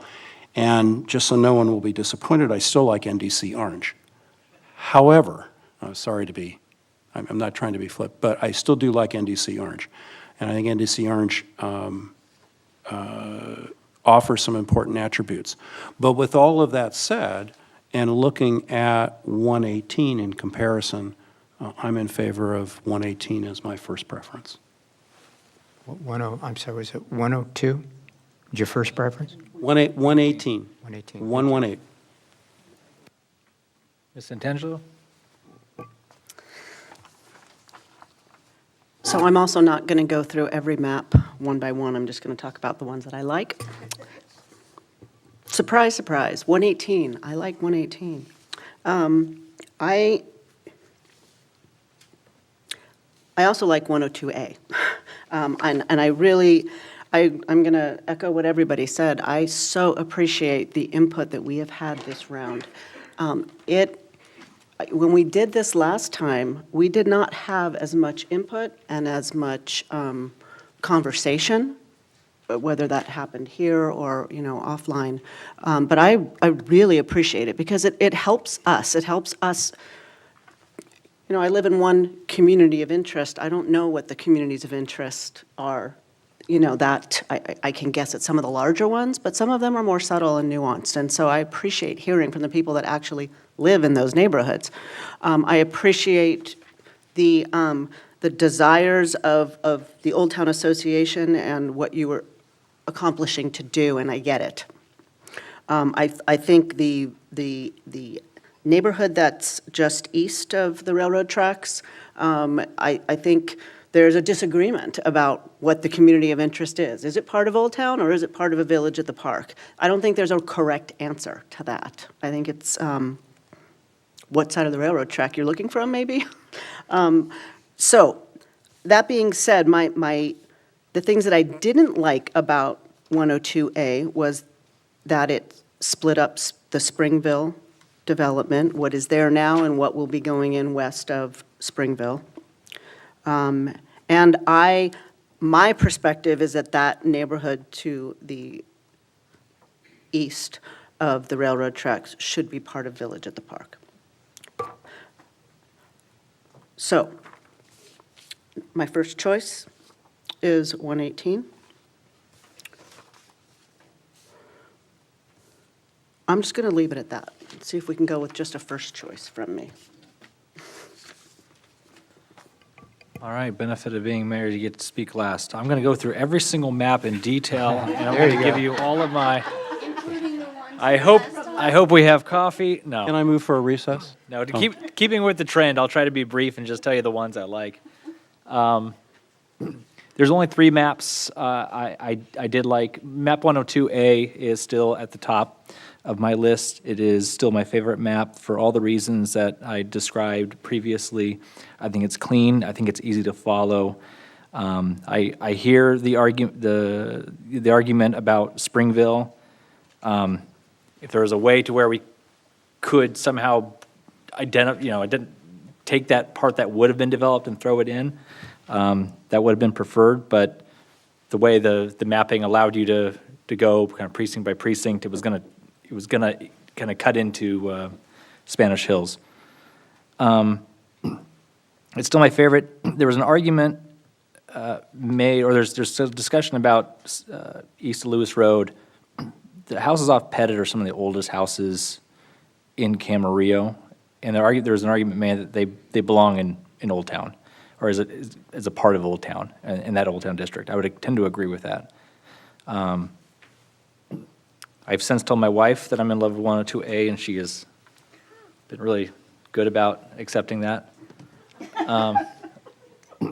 But I mean, 102, I like 102A, and what really pushed me over the fence on it was the rationale that went in support of it. I totally understood, and I spoke of this previously, but I totally understood and agreed with a lot of the rationale and the thinking behind why the lines were drawn the way they were, and that they weren't just arbitrary in order to balance the map out. There was a lot of thought put behind it. As one speaker said, there was a lot of heart in it, and I tend to agree. The other 2 maps I like, but that I have a small issue with one of them. I like map 119, only because it seems to have addressed some of the discussion we had last time. I'm trying to get to it.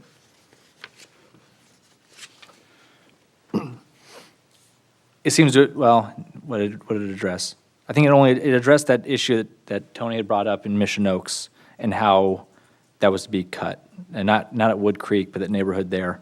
And I presume that the author put back into District 5 the stuff like Mike Loza Drive, probably just to balance it out. I like the numbers on both map 102A and this one, in that I think they both achieve equally a 33% CVAP Hispanics in District 2, and also a 25% in District 3. And 23% in two other ones too, actually. And then 118, I had my eye on. I have beef, a little bit of beef with 118. And let me, Hartnell, and I understand Ms. Craven's argument. I don't like the cut on Hartnell. The thing that really bothers me is how Euclid is cut, literally right down the street. And that's actually why I asked the question of our consultant earlier. So to what extent are we able to effectively, for lack of a better word, fudge the lines?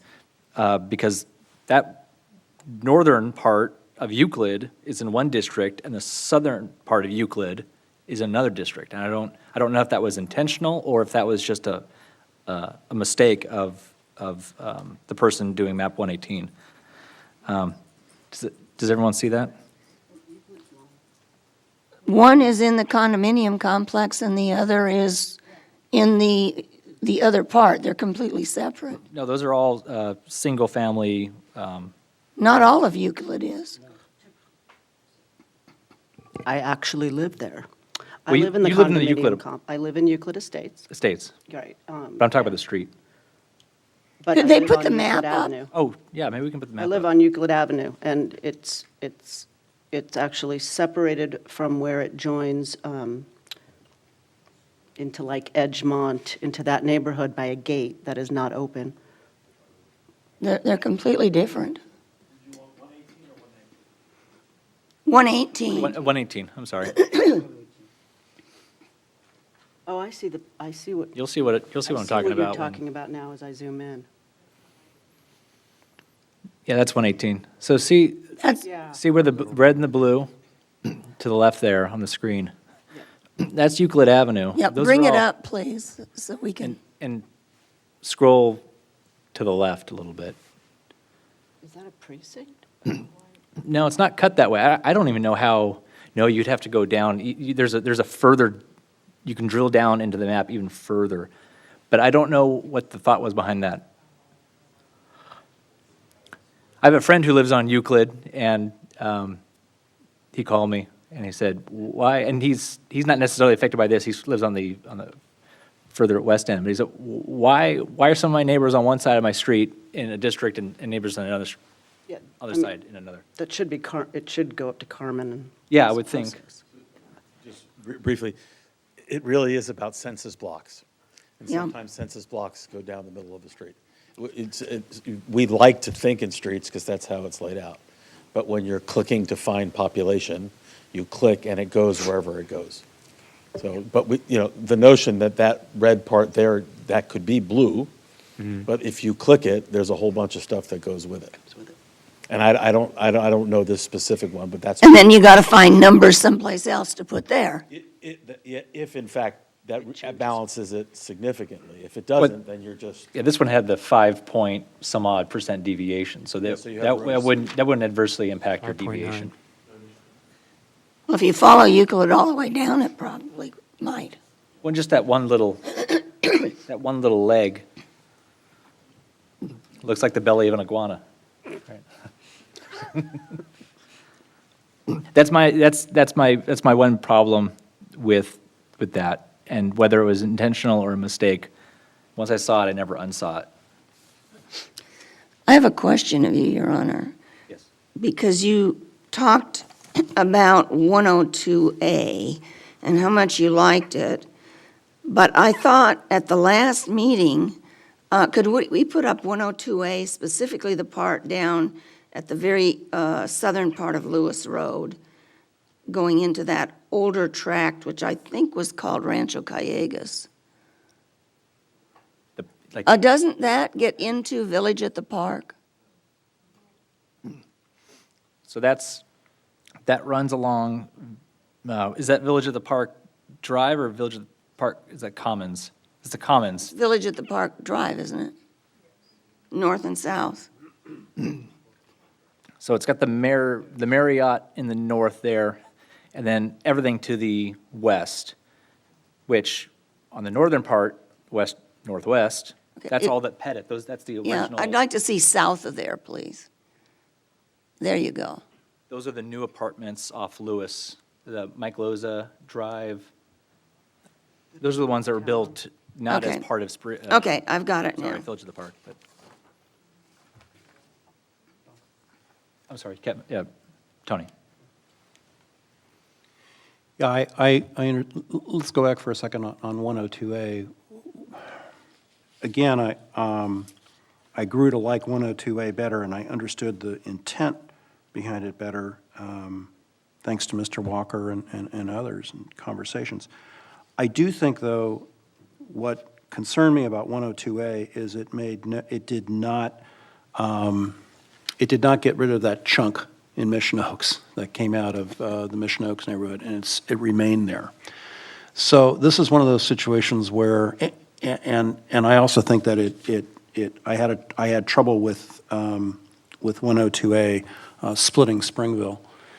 So these things are all on balance, right? And so I thought that 118 addressed those issues better for me, which is why, aside from the 5.91% deviation and an acceptable CVAP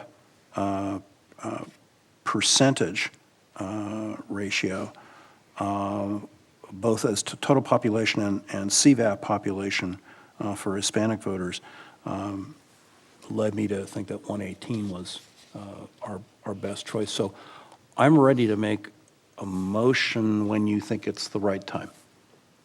Let's try a motion and see what happens. We all had 118 on a list in some place or another. Can I ask a question for someone who makes a motion? Just to get back, to be clear, we can't fix the Euclid. I'll never unsee it. Can't change it. You can change it, but you can't fix it the way I'm hearing you want to change it. Down the middle of the street it is where it is. Right. We can't move that line to the house. You could do that, then you could come back to. I know, we'd next have to meeting come back to it, have with another target special meeting map and all that. and adopt it. And With more maps. Well, no, and actually, you can close off the maps, you can say no more, and then you want to send us back to adjust it. Now you're down to one. What if you don't like the adjustment? So you're back here. Because you might be in the middle of somebody else's street. Chairman? Yeah, Tony? But the utilization of the census blocks is an appropriate utilization legally, correct? Yeah, it's the only way we can draw maps. And it's consistent with the state, with both the federal as well as state legal criteria that you had up in the PowerPoint, am I correct? The use of. Well, more state, actually. The use of the census blocks is not a function of that. All of these maps, as you've described, fit the federal and the state law. Okay, thank you, that's a better way to say it. The use of the census blocks is how we draw maps. So when you go into Dave's, the data underneath all of that is a function of the census blocks. So from a consistency standpoint, it's consistent. Yes. Okay. I don't know how it would. I don't want to, I'm not going to try to even rephrase that. Okay. Are you going to make a motion?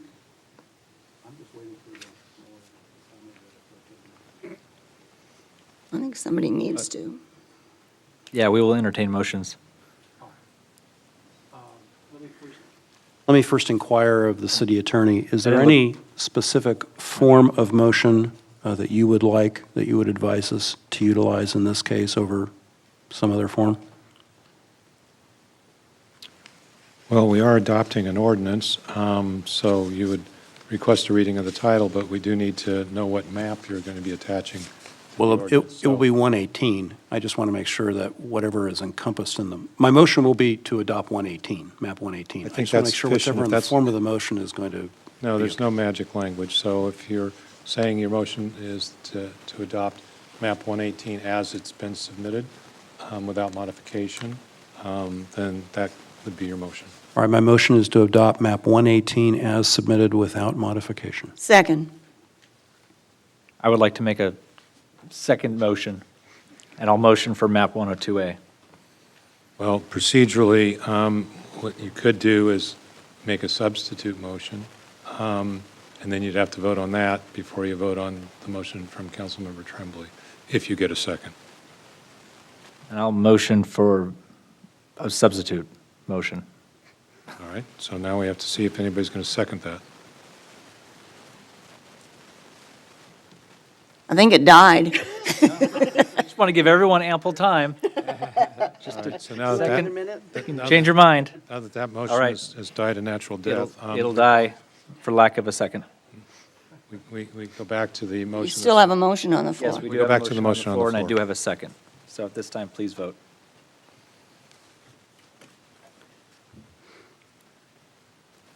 And that passes 4-1.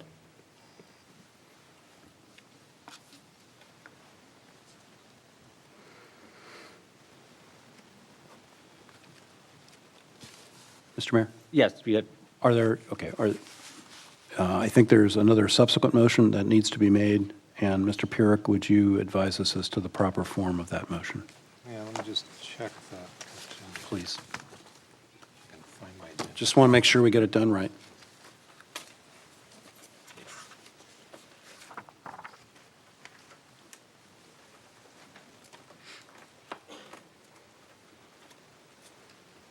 Well, you would request a reading of the title, and then thereafter, you'd make a motion to introduce the ordinance and waive further reading. So, somebody want to ask me to read the title? Or request reading of the title.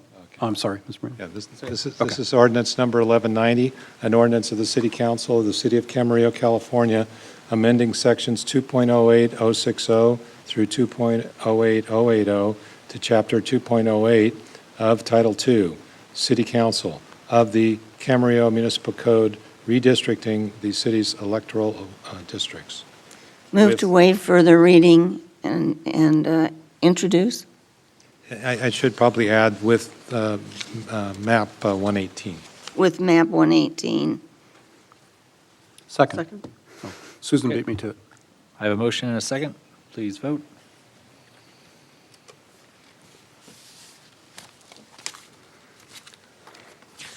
That passes unanimously. All right. City Attorney, we are done with this item? Yes, you're done. Okay, thank you. Mr. Mayor? Yes. Could I again please thank Ms. Nichols and our entire city staff and our consultant for a very thoughtful, as well as our public, but I've already thanked people for a very thoughtful and transparent process. I know we worked very hard on it, and for all of those you folks who submitted maps, we're very grateful for your interest. So thank you. Thanks, Mr. Mayor. I will echo that. Thank you very much for everyone's participation. I should add that this will be coming back to you at your next council meeting for a second reading. Right. All right, if council is okay with it, we need to still take up item R from our 5 o'clock session, and then oral communications. Is everyone all right with that? We'll give it just a few seconds for people to clear, for those who are leaving.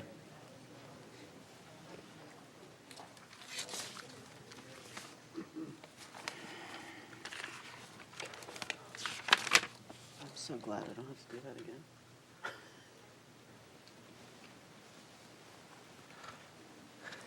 All right, and we're going to take up item R, traffic mitigation fee grandfathering. Yes, thank you, Mayor, Council. At a public hearing on May 12th of 2021, the City Council adopted Resolution 2021-39, updating the city's traffic mitigation fee, or TMF, program. The update includes a traffic model-based nexus study and fee calculation to determine the level of contribution to be collected from future land development projects for use towards the cost of certain proposed transportation system improvements. The updated TMF fee amounts to be charged to each development category went into effect on July 10th, 2021. Although the TMF for every development category was updated based on the city's actual costs of providing transportation improvements used by that type of development, the increase to the TMF for new commercial development was particularly significant, increasing from an average of about $5,700 per 1,000 square foot of a project of developed commercial space to $19,130 per 1,000 square feet, so a significant increase. This increased fee may substantially raise the initial cost of construction for commercial development in the city. Over the past 2 years, the COVID-19 pandemic emergency and stay-at-home orders resulted in a financial crisis that was particularly harmful to businesses and caused new commercial development projects across the state to be delayed or abandoned. The city could choose to lessen the burden on new commercial developments by limiting the potential adverse effect of the increased TMF on the cost of constructing commercial development projects that received their entitlement approval before the increased TMF went into effect. This could help generate additional commercial opportunities and employment within the city. The proposed resolution included in this item provides that the current increased TMF would not apply to any commercial development project that received its planning entitlement approval prior to July 10th, 2021. Commercial projects that received that planning entitlement approval prior to that date would pay the lower TMF amount that was in effect on July 9th, 2021. And that is strictly only for commercial projects as identified in the resolution. The resultant lowering of the cost burden on previously entitled new commercial developments is expected to generate additional commercial opportunities and employment within the city, which will result in an offsetting effect on the potential reduction in TMF revenues over the long term. That concludes my report, and staff's available for questions. Do we have questions? Kevin? Yeah, is that available to everybody that would be, able to see if that would work for them? Or is this a, is this a one-time deal, or is this a change in kind of a direction here? I mean, in other words, is there any other, opportunities for this in the future? Well, what this is essentially a grandfathering, instituting a grandfathering of projects that have already received their entitlement prior to that July 10th date, grandfathering them into the lower TMF fee for commercial projects. So it would apply to all commercial projects, and there's only a handful, 5 or 6 projects that had been entitled prior to that date that would then, if and when those projects come forward, would then be eligible to pay that lower commercial fee, TMF fee that was in place prior to the increase. I just want to make sure that I'm clear, Dave, that these are those projects that were already entitled, that were grandfathered, in some cases, some years ago, in the past. Right. Yeah. That's correct, and that's what this change is allowed as long as it's applied to the total category, which is commercial projects, and with the timing limitation being entitled prior to that July 10th. So it would apply to all of those projects equally, not hand-picking certain projects. I appreciate the clarification. Any other questions? No. Do we have any discussion or a motion? I move to adopt a resolution providing that the increased traffic mitigation fees adopted by Resolution 2021-39 do not apply to commercial development projects that received their planning entitlement approval prior to July 10th, 2021. All right, I have a motion and a second. Please vote. And that passes unanimously. We're going to move down to oral communications. Usually I start at that end, or I'm sorry, do I have anything from city manager or city attorney? I have no items tonight. Okay. Which side wants to lead off? All right, I'm gonna start with Kevin this time. All right. Take that challenge, by gosh, yes. All right, bear with me one slight second here. Okay. Had a Finance Committee meeting March 7th with Mrs. Craven, and I thought Jason did a really good job being here today from Chandler. And I know Ms. Santangelo, when she was on the Finance and Investment, had made a suggestion that we bring him there, and of course I supported that, Mrs. Craven as well. I think he does a very good job. He explains things in layman's terms, and somebody like me can understand that, and I appreciate that. I did have a meeting with the airport director, Keith Freitas, and a very frank meeting, and we talked about a number of issues here, and those that know me know that I don't often say a lot, but when I do say something, I mean it, and I was very, very frank with Mr. Freitas about the situation that we've been dealing with for the last few years. And I found him to be receptive. I don't know how many other of you that have met with him, perhaps you all have, I don't know. I found him to be receptive, looking for input, how we can improve the relations on several subjects here. And we left with, I think, more comfortability of at least, my direction and the county's in his direction too. So I appreciated the time with that. I think he's an individual that I believe he wants to do the right thing. And, he was open-minded to a lot of suggestions, and he brought up suggestions, and I brought up suggestions as well. So I just wanted to publicly state that I did meet with Mr. Freitas here. And with that, that's all I have tonight. So, Ms. Santangelo. Okay, for meetings attended, March 3rd was CPA Board, March 8th, Public Safety and Emergency Preparedness Committee. March 8th, I also attended the Center for Economic Research. They do the economic forecast, Matthew Finnett from CLU. And it was really interesting, and my time being on the finance and the investment committees and learning from Jason actually really helped me understand what was being said yesterday, because they had a speaker who actually is a columnist for Bloomberg, and she was there, and it was very high-level economics, and I was like, but I was able to follow, and I really thank that for Jason for his bringing those quarterly reports to us and explaining things.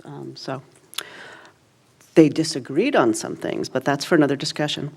Yesterday was International Women's Day, and the theme this year is Break the Bias, and it's imagining a gender-equal world, a world free of bias, stereotypes, discrimination, a world that is diverse, equitable, and inclusive, a world where difference is valued and celebrated, and together we can forge women's equality. So I urge you all to do your part to break the bias and celebrate the women in your life that have, I think my mother and my sister and my grandmothers, those are the important women in my life, but there are so many women out there all over the world. And I wanted to say something also about what's happening in the Ukraine. And I think the mayor's going to say something as well. And I think it is really fitting for us to celebrate the women who have had to leave their homes with their children and start over in a world where they know nobody. And so I want to celebrate all of those women today that are doing the unthinkable. That's all I have. Hey, Sean, could I make one more comment? Sure, Kevin. Do you guys mind? Sorry about that. we voted on a redistricting, and I would be remiss to say I think it was one of the most challenging things that we've had to do as a council. And we all, to a certain extent, represent Old Town, but myself in particular, I'm going to miss Old Town. I've got a long history there. My father started his first business on Glen Drive, and then he moved over to where Bernie's Barbershop is as a second location, and Old Town will always be near and dear to my heart. However, I think you do what's right for the city, and I have every confidence that whoever is going to have Old Town and the other parts of the former District 3 is going to do a really good job of representing all of the individuals down there. So again, thank you for allowing me to say that. Absolutely. Mrs. Craven? Okay, excuse me. I attended on the 24th an RDP Zoom meeting and an Eagle Award ceremony. I love to go to those ceremonies. See all those young people that have gotten all that leadership training. They are really some of the top guys. I went to Washington, D.C. for two reasons. For the CASA DC Forum, and also to lobby for some funds, or find out how to lobby for some funds. And I'm going to, and Mr. Tremblay went too, so I'm going to report to you on the CASA DC Forum, and he's going to report to you on the rest of it, and then we won't duplicate. It's really pretty brief. The CASA Forum, we heard from US EPA at several sessions. We heard about their priorities for 2022. We heard about funds from the infrastructure bill, and we heard about biosolids. Some of them had good recommendations and good explanations on what the process is for getting funds, which I don't think we had understood before. We also and I want to read to you CASA's federal priorities for this year. Their state priorities are different, but I'm on both the state and federal legislative committees, so I'm going to read you the three federal priorities.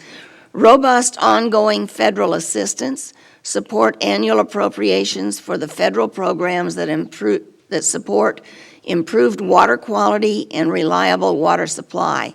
This includes Clean Water Act State Revolving Loan Fund, Water Infrastructure Finance and Innovation Aid, and Title 16 Water Recycling that are the backbone of the federal partnership that has evolved over the past 50 years.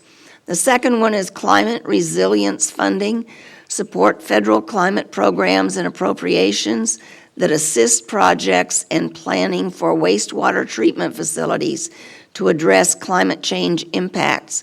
This includes impacts from sea level rise, drought, wildfire response activities, and diversifying renewable energy supplies. The third one is cybersecurity. Deliver robust financial and technical assistance to clean water agencies to address cybersecurity concerns. The sector is identified by the Department of Homeland Security as critical infrastructure. And just in case people haven't picked up on the nuance, the terminology has changed in the last few years. So there's water and there's clean water. And we all think of the water we deliver to people, the potable water, as clean water. But that's not what they call clean water these days. Clean water is treated sewage water. So just so you understand, when they're talking about clean water funding, they're talking about SANI funding. When they're talking about water funding, they're talking about potable water funding. I always think that's interesting because to me, and I argued this when CASA and Aqua were debating it, I said that makes it sound like our water that we deliver to people isn't clean water when we start talking about the other water as being clean. And, you know, nobody else cared. Okay, but I do want to put a pitch in for CASA. It is the only place that any of you will get a good education on sewage treatment and what's going on, and nothing against staff, but they and our consultants are going to be presenting a whole lot of stuff to you in the next few years, and because we've got 100 million or whatever it is in improvements. I really hope that some of you will, and Mr. Tremblay does, but he told the whole world when he first ran, he was a two-term person, and he's 6 years into that. So I'm concerned that when I leave and when he leaves,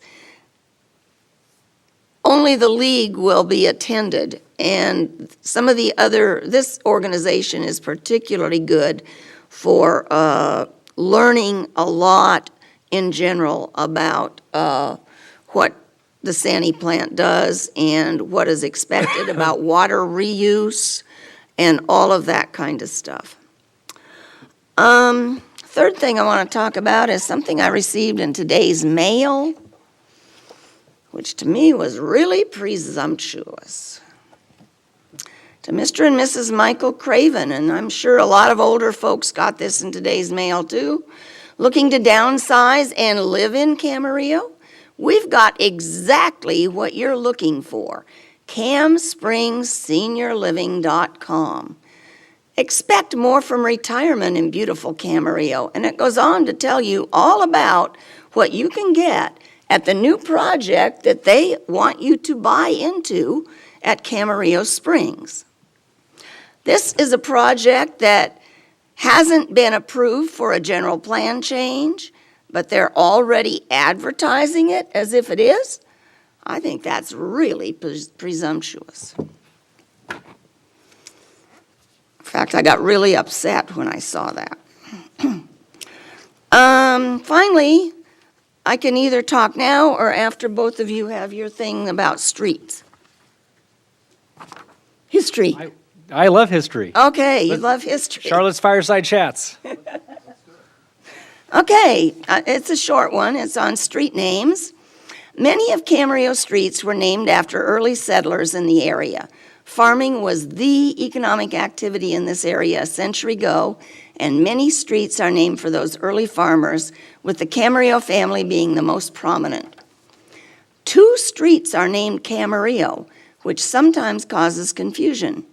Camarillo Street covers 2 blocks between Village at the Park and Dawson Drive. It crosses Pettit Street. On the other hand, Camarillo Drive is off Mission Drive, northwest of Camarillo Heights School. And we have addresses on both of them. Adolfo Road, of course, is named for Adolfo Camarillo. Pettit Street is named for the family of Adolfo and Isabella's oldest daughter, Rosa, who married Alfred John Pettit. They were given 143 acres as a wedding gift, which extended from about the freeway southward. And of course, Carmen Drive was named after Adolfo and Isabella's youngest daughter, Carmen Camarillo Jones. Arneal Road was named, and these are in alphabetical order. I didn't pick any as favorites. Arneal Road was named for John and Elizabeth Arneal, both from Scotland, whose 365 acres extended from Las Posas Road down to what is now Grandview Drive. It was along Arneal Road was along the eastern side of their farm, extending northernly from where the ranch house and buildings had been, where Ponderosa shopping centers are today. The Arneals called their farm Raymere, which in Scottish means land of Ray, and that was Elizabeth's maiden name, and that's from which the street name Raymere Street was named. Daly Drive was named after the 3 Daly brothers, Charles J., Erastus Wright, and Wendell Phillip. Their farms were along what is now Daly Drive. Wright and Etta's house stood east of the Las Posas shopping center, where apartments now are. Charles and Theresia's house is now the Boy Scout headquarters. And Wendell and Lenora's house is now the Griffin family funeral home. Earl Joseph Drive was not named after a farmer, but after the first mayor of Camarillo, who owned a shoe store. It initially had another name, but Councilmember Bill Estee proposed that it be renamed Earl Joseph after he passed away, and the council agreed since there were no addresses on that street. Flynn Road was named for part of the Flynn clan, which descended from Michael and Sarah Flynn, both from Ireland. They had 7 sons and 2 daughters, some of whom stayed in the area and farmed. One grandson, Patrick, left his farm to his children. When those children sold the land for development, okay, you're going to laugh at the next one too. When those children sold the land for development, a condition of the sale was that the main street would be named Flynn Road. They reasoned if the Daly brothers could have a street named after them, so could the Flynns. And I was told this by Adele Flynn. Fulton Street was named after William Fulton and his wife Elizabeth. In 1897, he bought 160 acres of farmland, which extended from Lewis Road over to Arneal Road, east of where El Tecolote now stands. In 1910, he mapped out a housing tract on his property, and by 1916, several homes had been built on Berry Street, and I don't know who Berry was. Glen Drive was named for the farm of George W. and Catherine Cowelty Glenn, who owned land extending from Lewis Road westward over and under the bluff. Part of their land became St. Mary Magdalene School and Park Glen Apartments. Howard Road was named for Mary Howard Smith. I've previously told you about her in CamSan history.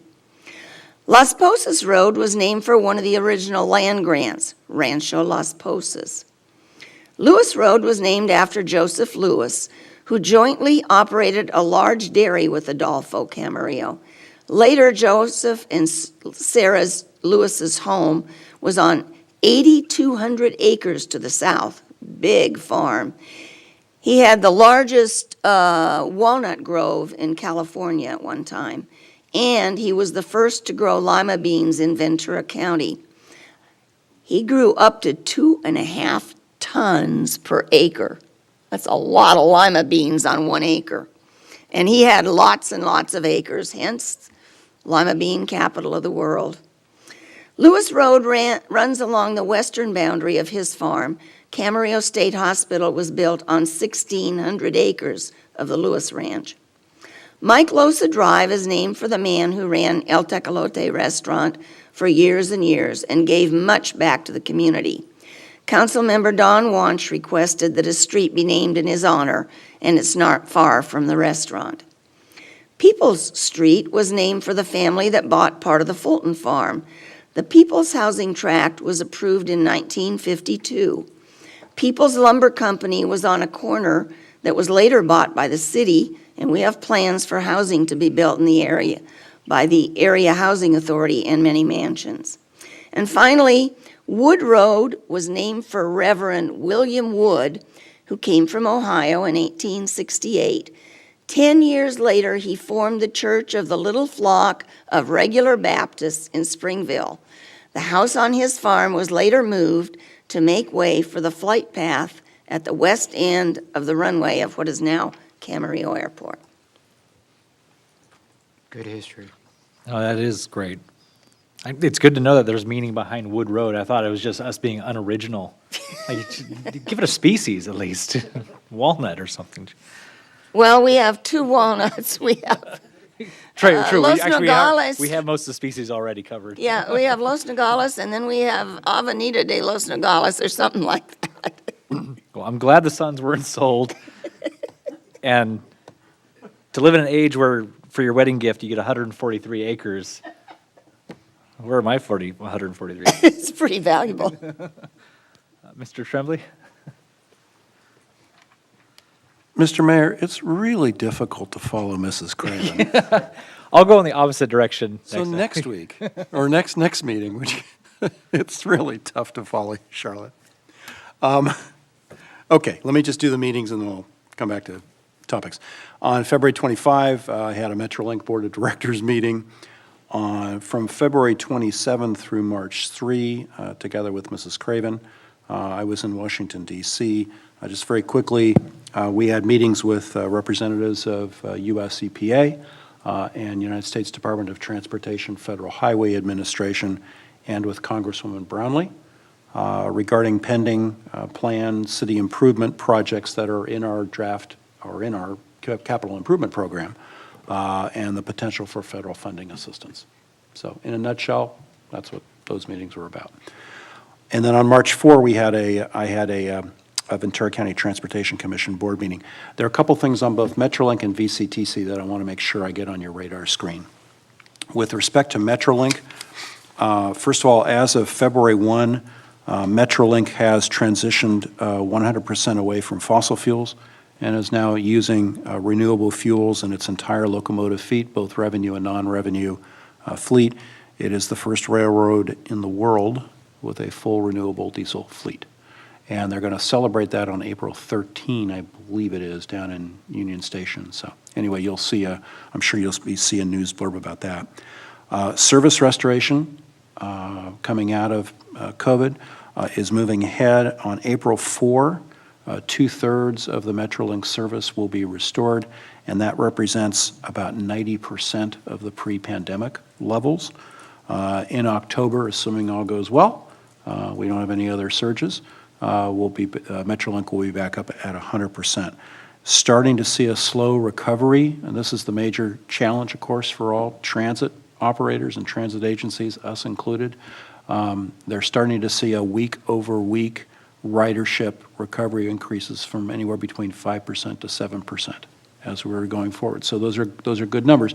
Remember, we were in the low, or Metrolink was in the low 30% back in November, December, and even early part of this year in terms of its ridership. So it's back to 34% of its pre-pandemic weekday ridership and 47% of its pre-pandemic weekend ridership. So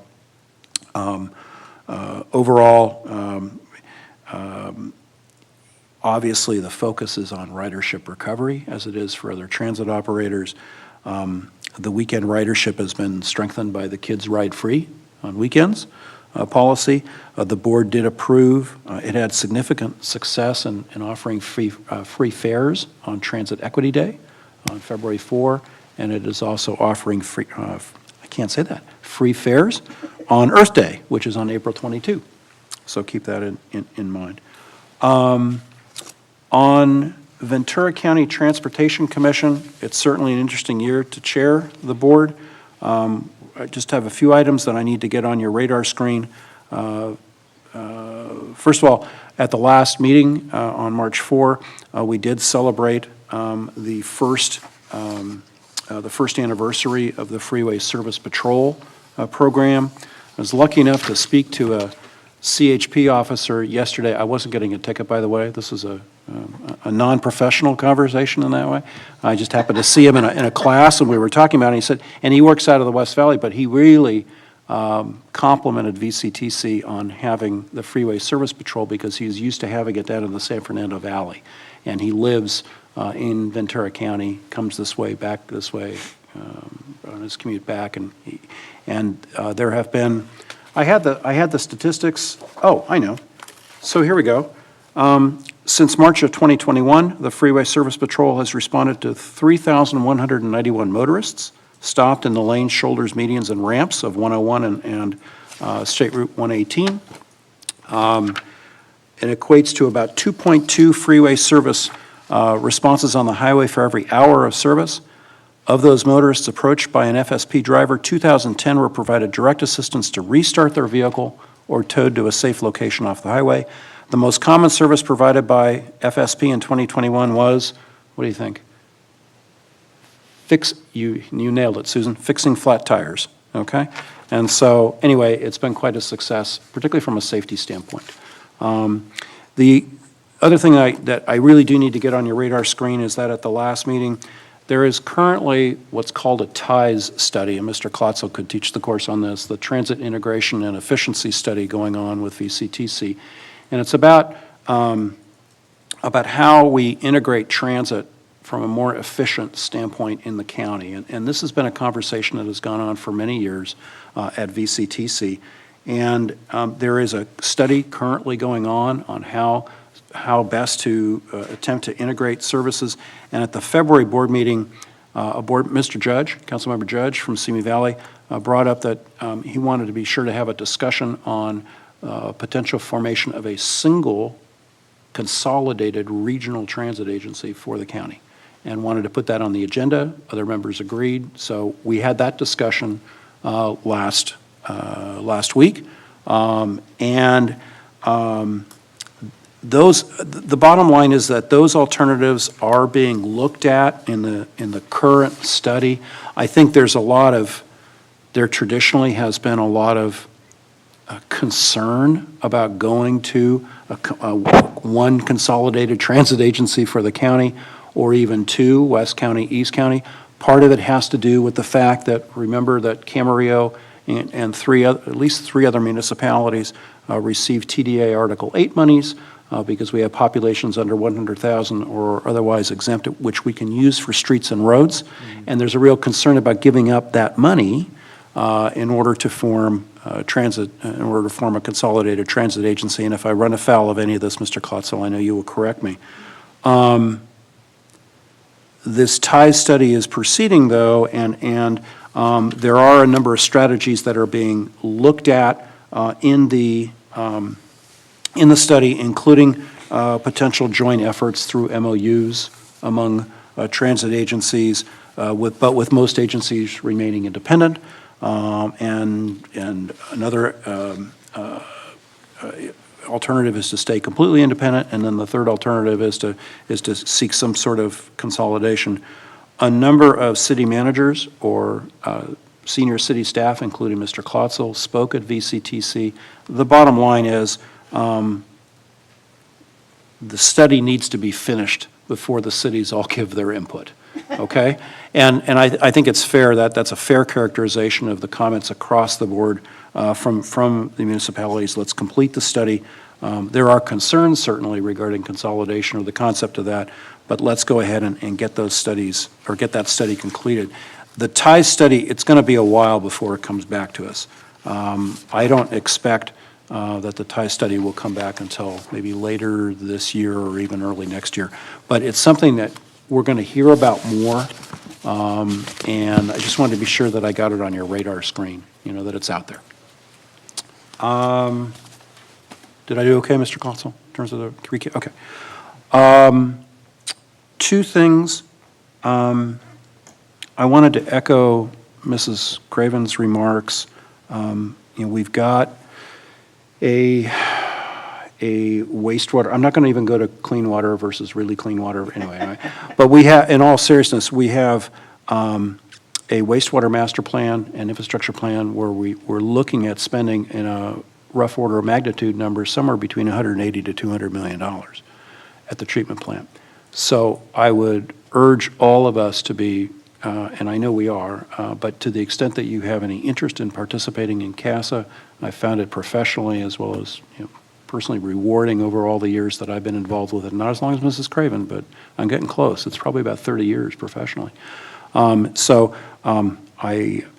there's any of the rest of my colleagues who have an interest in CASA, I'd certainly encourage that.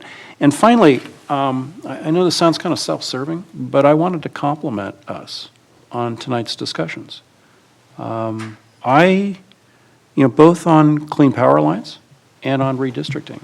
And I thought we had very thoughtful discussions. I think it's evident that we respect one another in terms of espousing our opinions. Goodness knows we can disagree, right? And we did. We demonstrated that tonight on both of those issues, and those were really important issues, and there were really, on clean power lines, I meant what I said. There's good arguments. There were good arguments, but I think there were good arguments on both sides. But we ended up taking split votes on both of those, but it was evident the degree of respect that we had for one another and for respecting differing opinions. And so I just wanted to, I know that all of us, I'm confident, I know that all of us do what we think is right for the city as a whole. And I'm proud of the council for the process that we use and for respecting each other, because again, I think it's evident. And that's it. And Tony, I'll start off by echoing that. I think that's very true. And not for a second do I ever question any of your guys' integrity up here, or the love of Camarillo. So that was good. Those discussions were good. So meetings attended.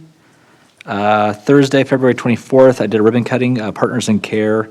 They offer primarily elderly care, and I'm going to say most ribbon cuttings I've been doing lately seem to revolve around that, and it's obviously a sign of the times. You know, we have a rapidly aging population, baby boomers, and Camarillo, it just has a very large elderly population, a senior citizen population. So it's probably natural that a lot of these businesses choose to locate in Camarillo. Some of them are relocating into Camarillo. So Friday, February 25th, I attended a Ventura County manufacturing roundtable. That was really good. The EDC was there, along with Community College District and a lot of other people that were talking primarily, around manufacturing, making sure that not only do we preserve the manufacturing, and looking at it countywide, not only do we preserve the manufacturing we have, but how do we continue to foster it? And that's near and dear to me because that's kind of what I'm involved in. We do manufacturing of cabinets, my family's company. And we absolutely run into the same obstacles that people are describing there.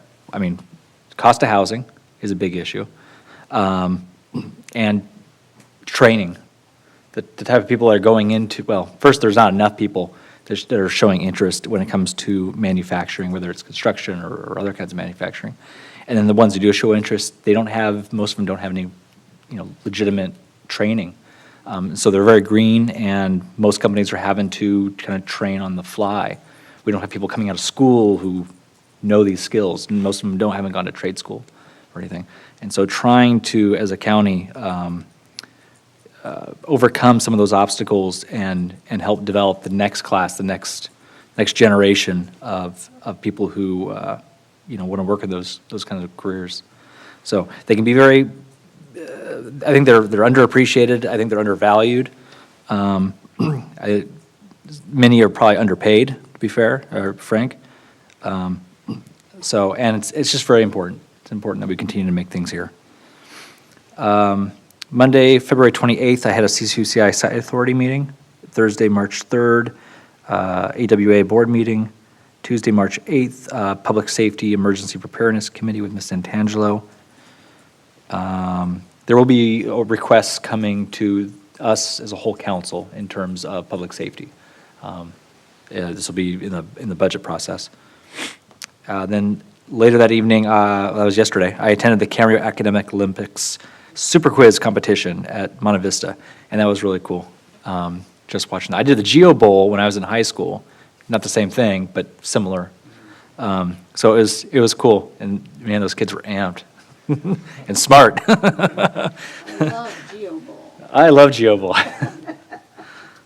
I couldn't cut it in a Super Quiz, but I could do Geo Bowl.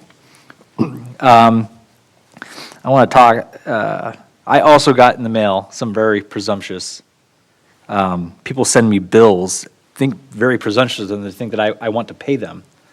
So, sorry, I had to. Oh, that fell flat. Electricity. Oh, yeah. But on a more serious note, I do want to talk about, Ukraine and the issues happening in Ukraine, the invasion, the war, is obviously weighing on everyone's mind right now. And I know it's not necessarily a Camarillo issue, and we don't delve into things like this, but I know there are several people, members in our community that have friends and family that are directly affected and impacted by what's happening in Ukraine. Some of them are effectively refugees now, living outside of their country, and others are actually in some of those border countries like Poland and assisting with the refugee crisis. And so even though it might be half a world away, it's still, I mean, aside from oil, gas prices and the like, it still hits, for many of our residents, it still hits home. So I want to make sure that our thoughts and prayers are with those who are impacted and affected, and particularly those in our community whose family and friends are directly impacted by that. So with that, I think we've taken care of all the business? Closed session. Oh, I'm sorry. Yeah, no, thank We you. can- That's why I asked, because I'm forgetting something. So we have not. We can hold that closed session over to your next meeting. So I want to take the poll of the council of whether to go to the closed session or to go? I'm sorry, I didn't follow you through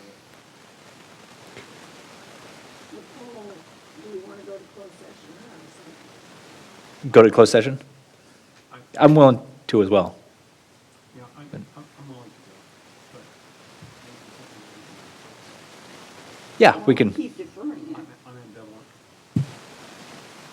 ambivalent. Let's have it. Let's hold it. We'll just kind of go over it, and we'll see how far in depth we want to go. We do not expect any kind of action or decisions. I don't expect any announcements. So at this time, we'll recess in a closed session.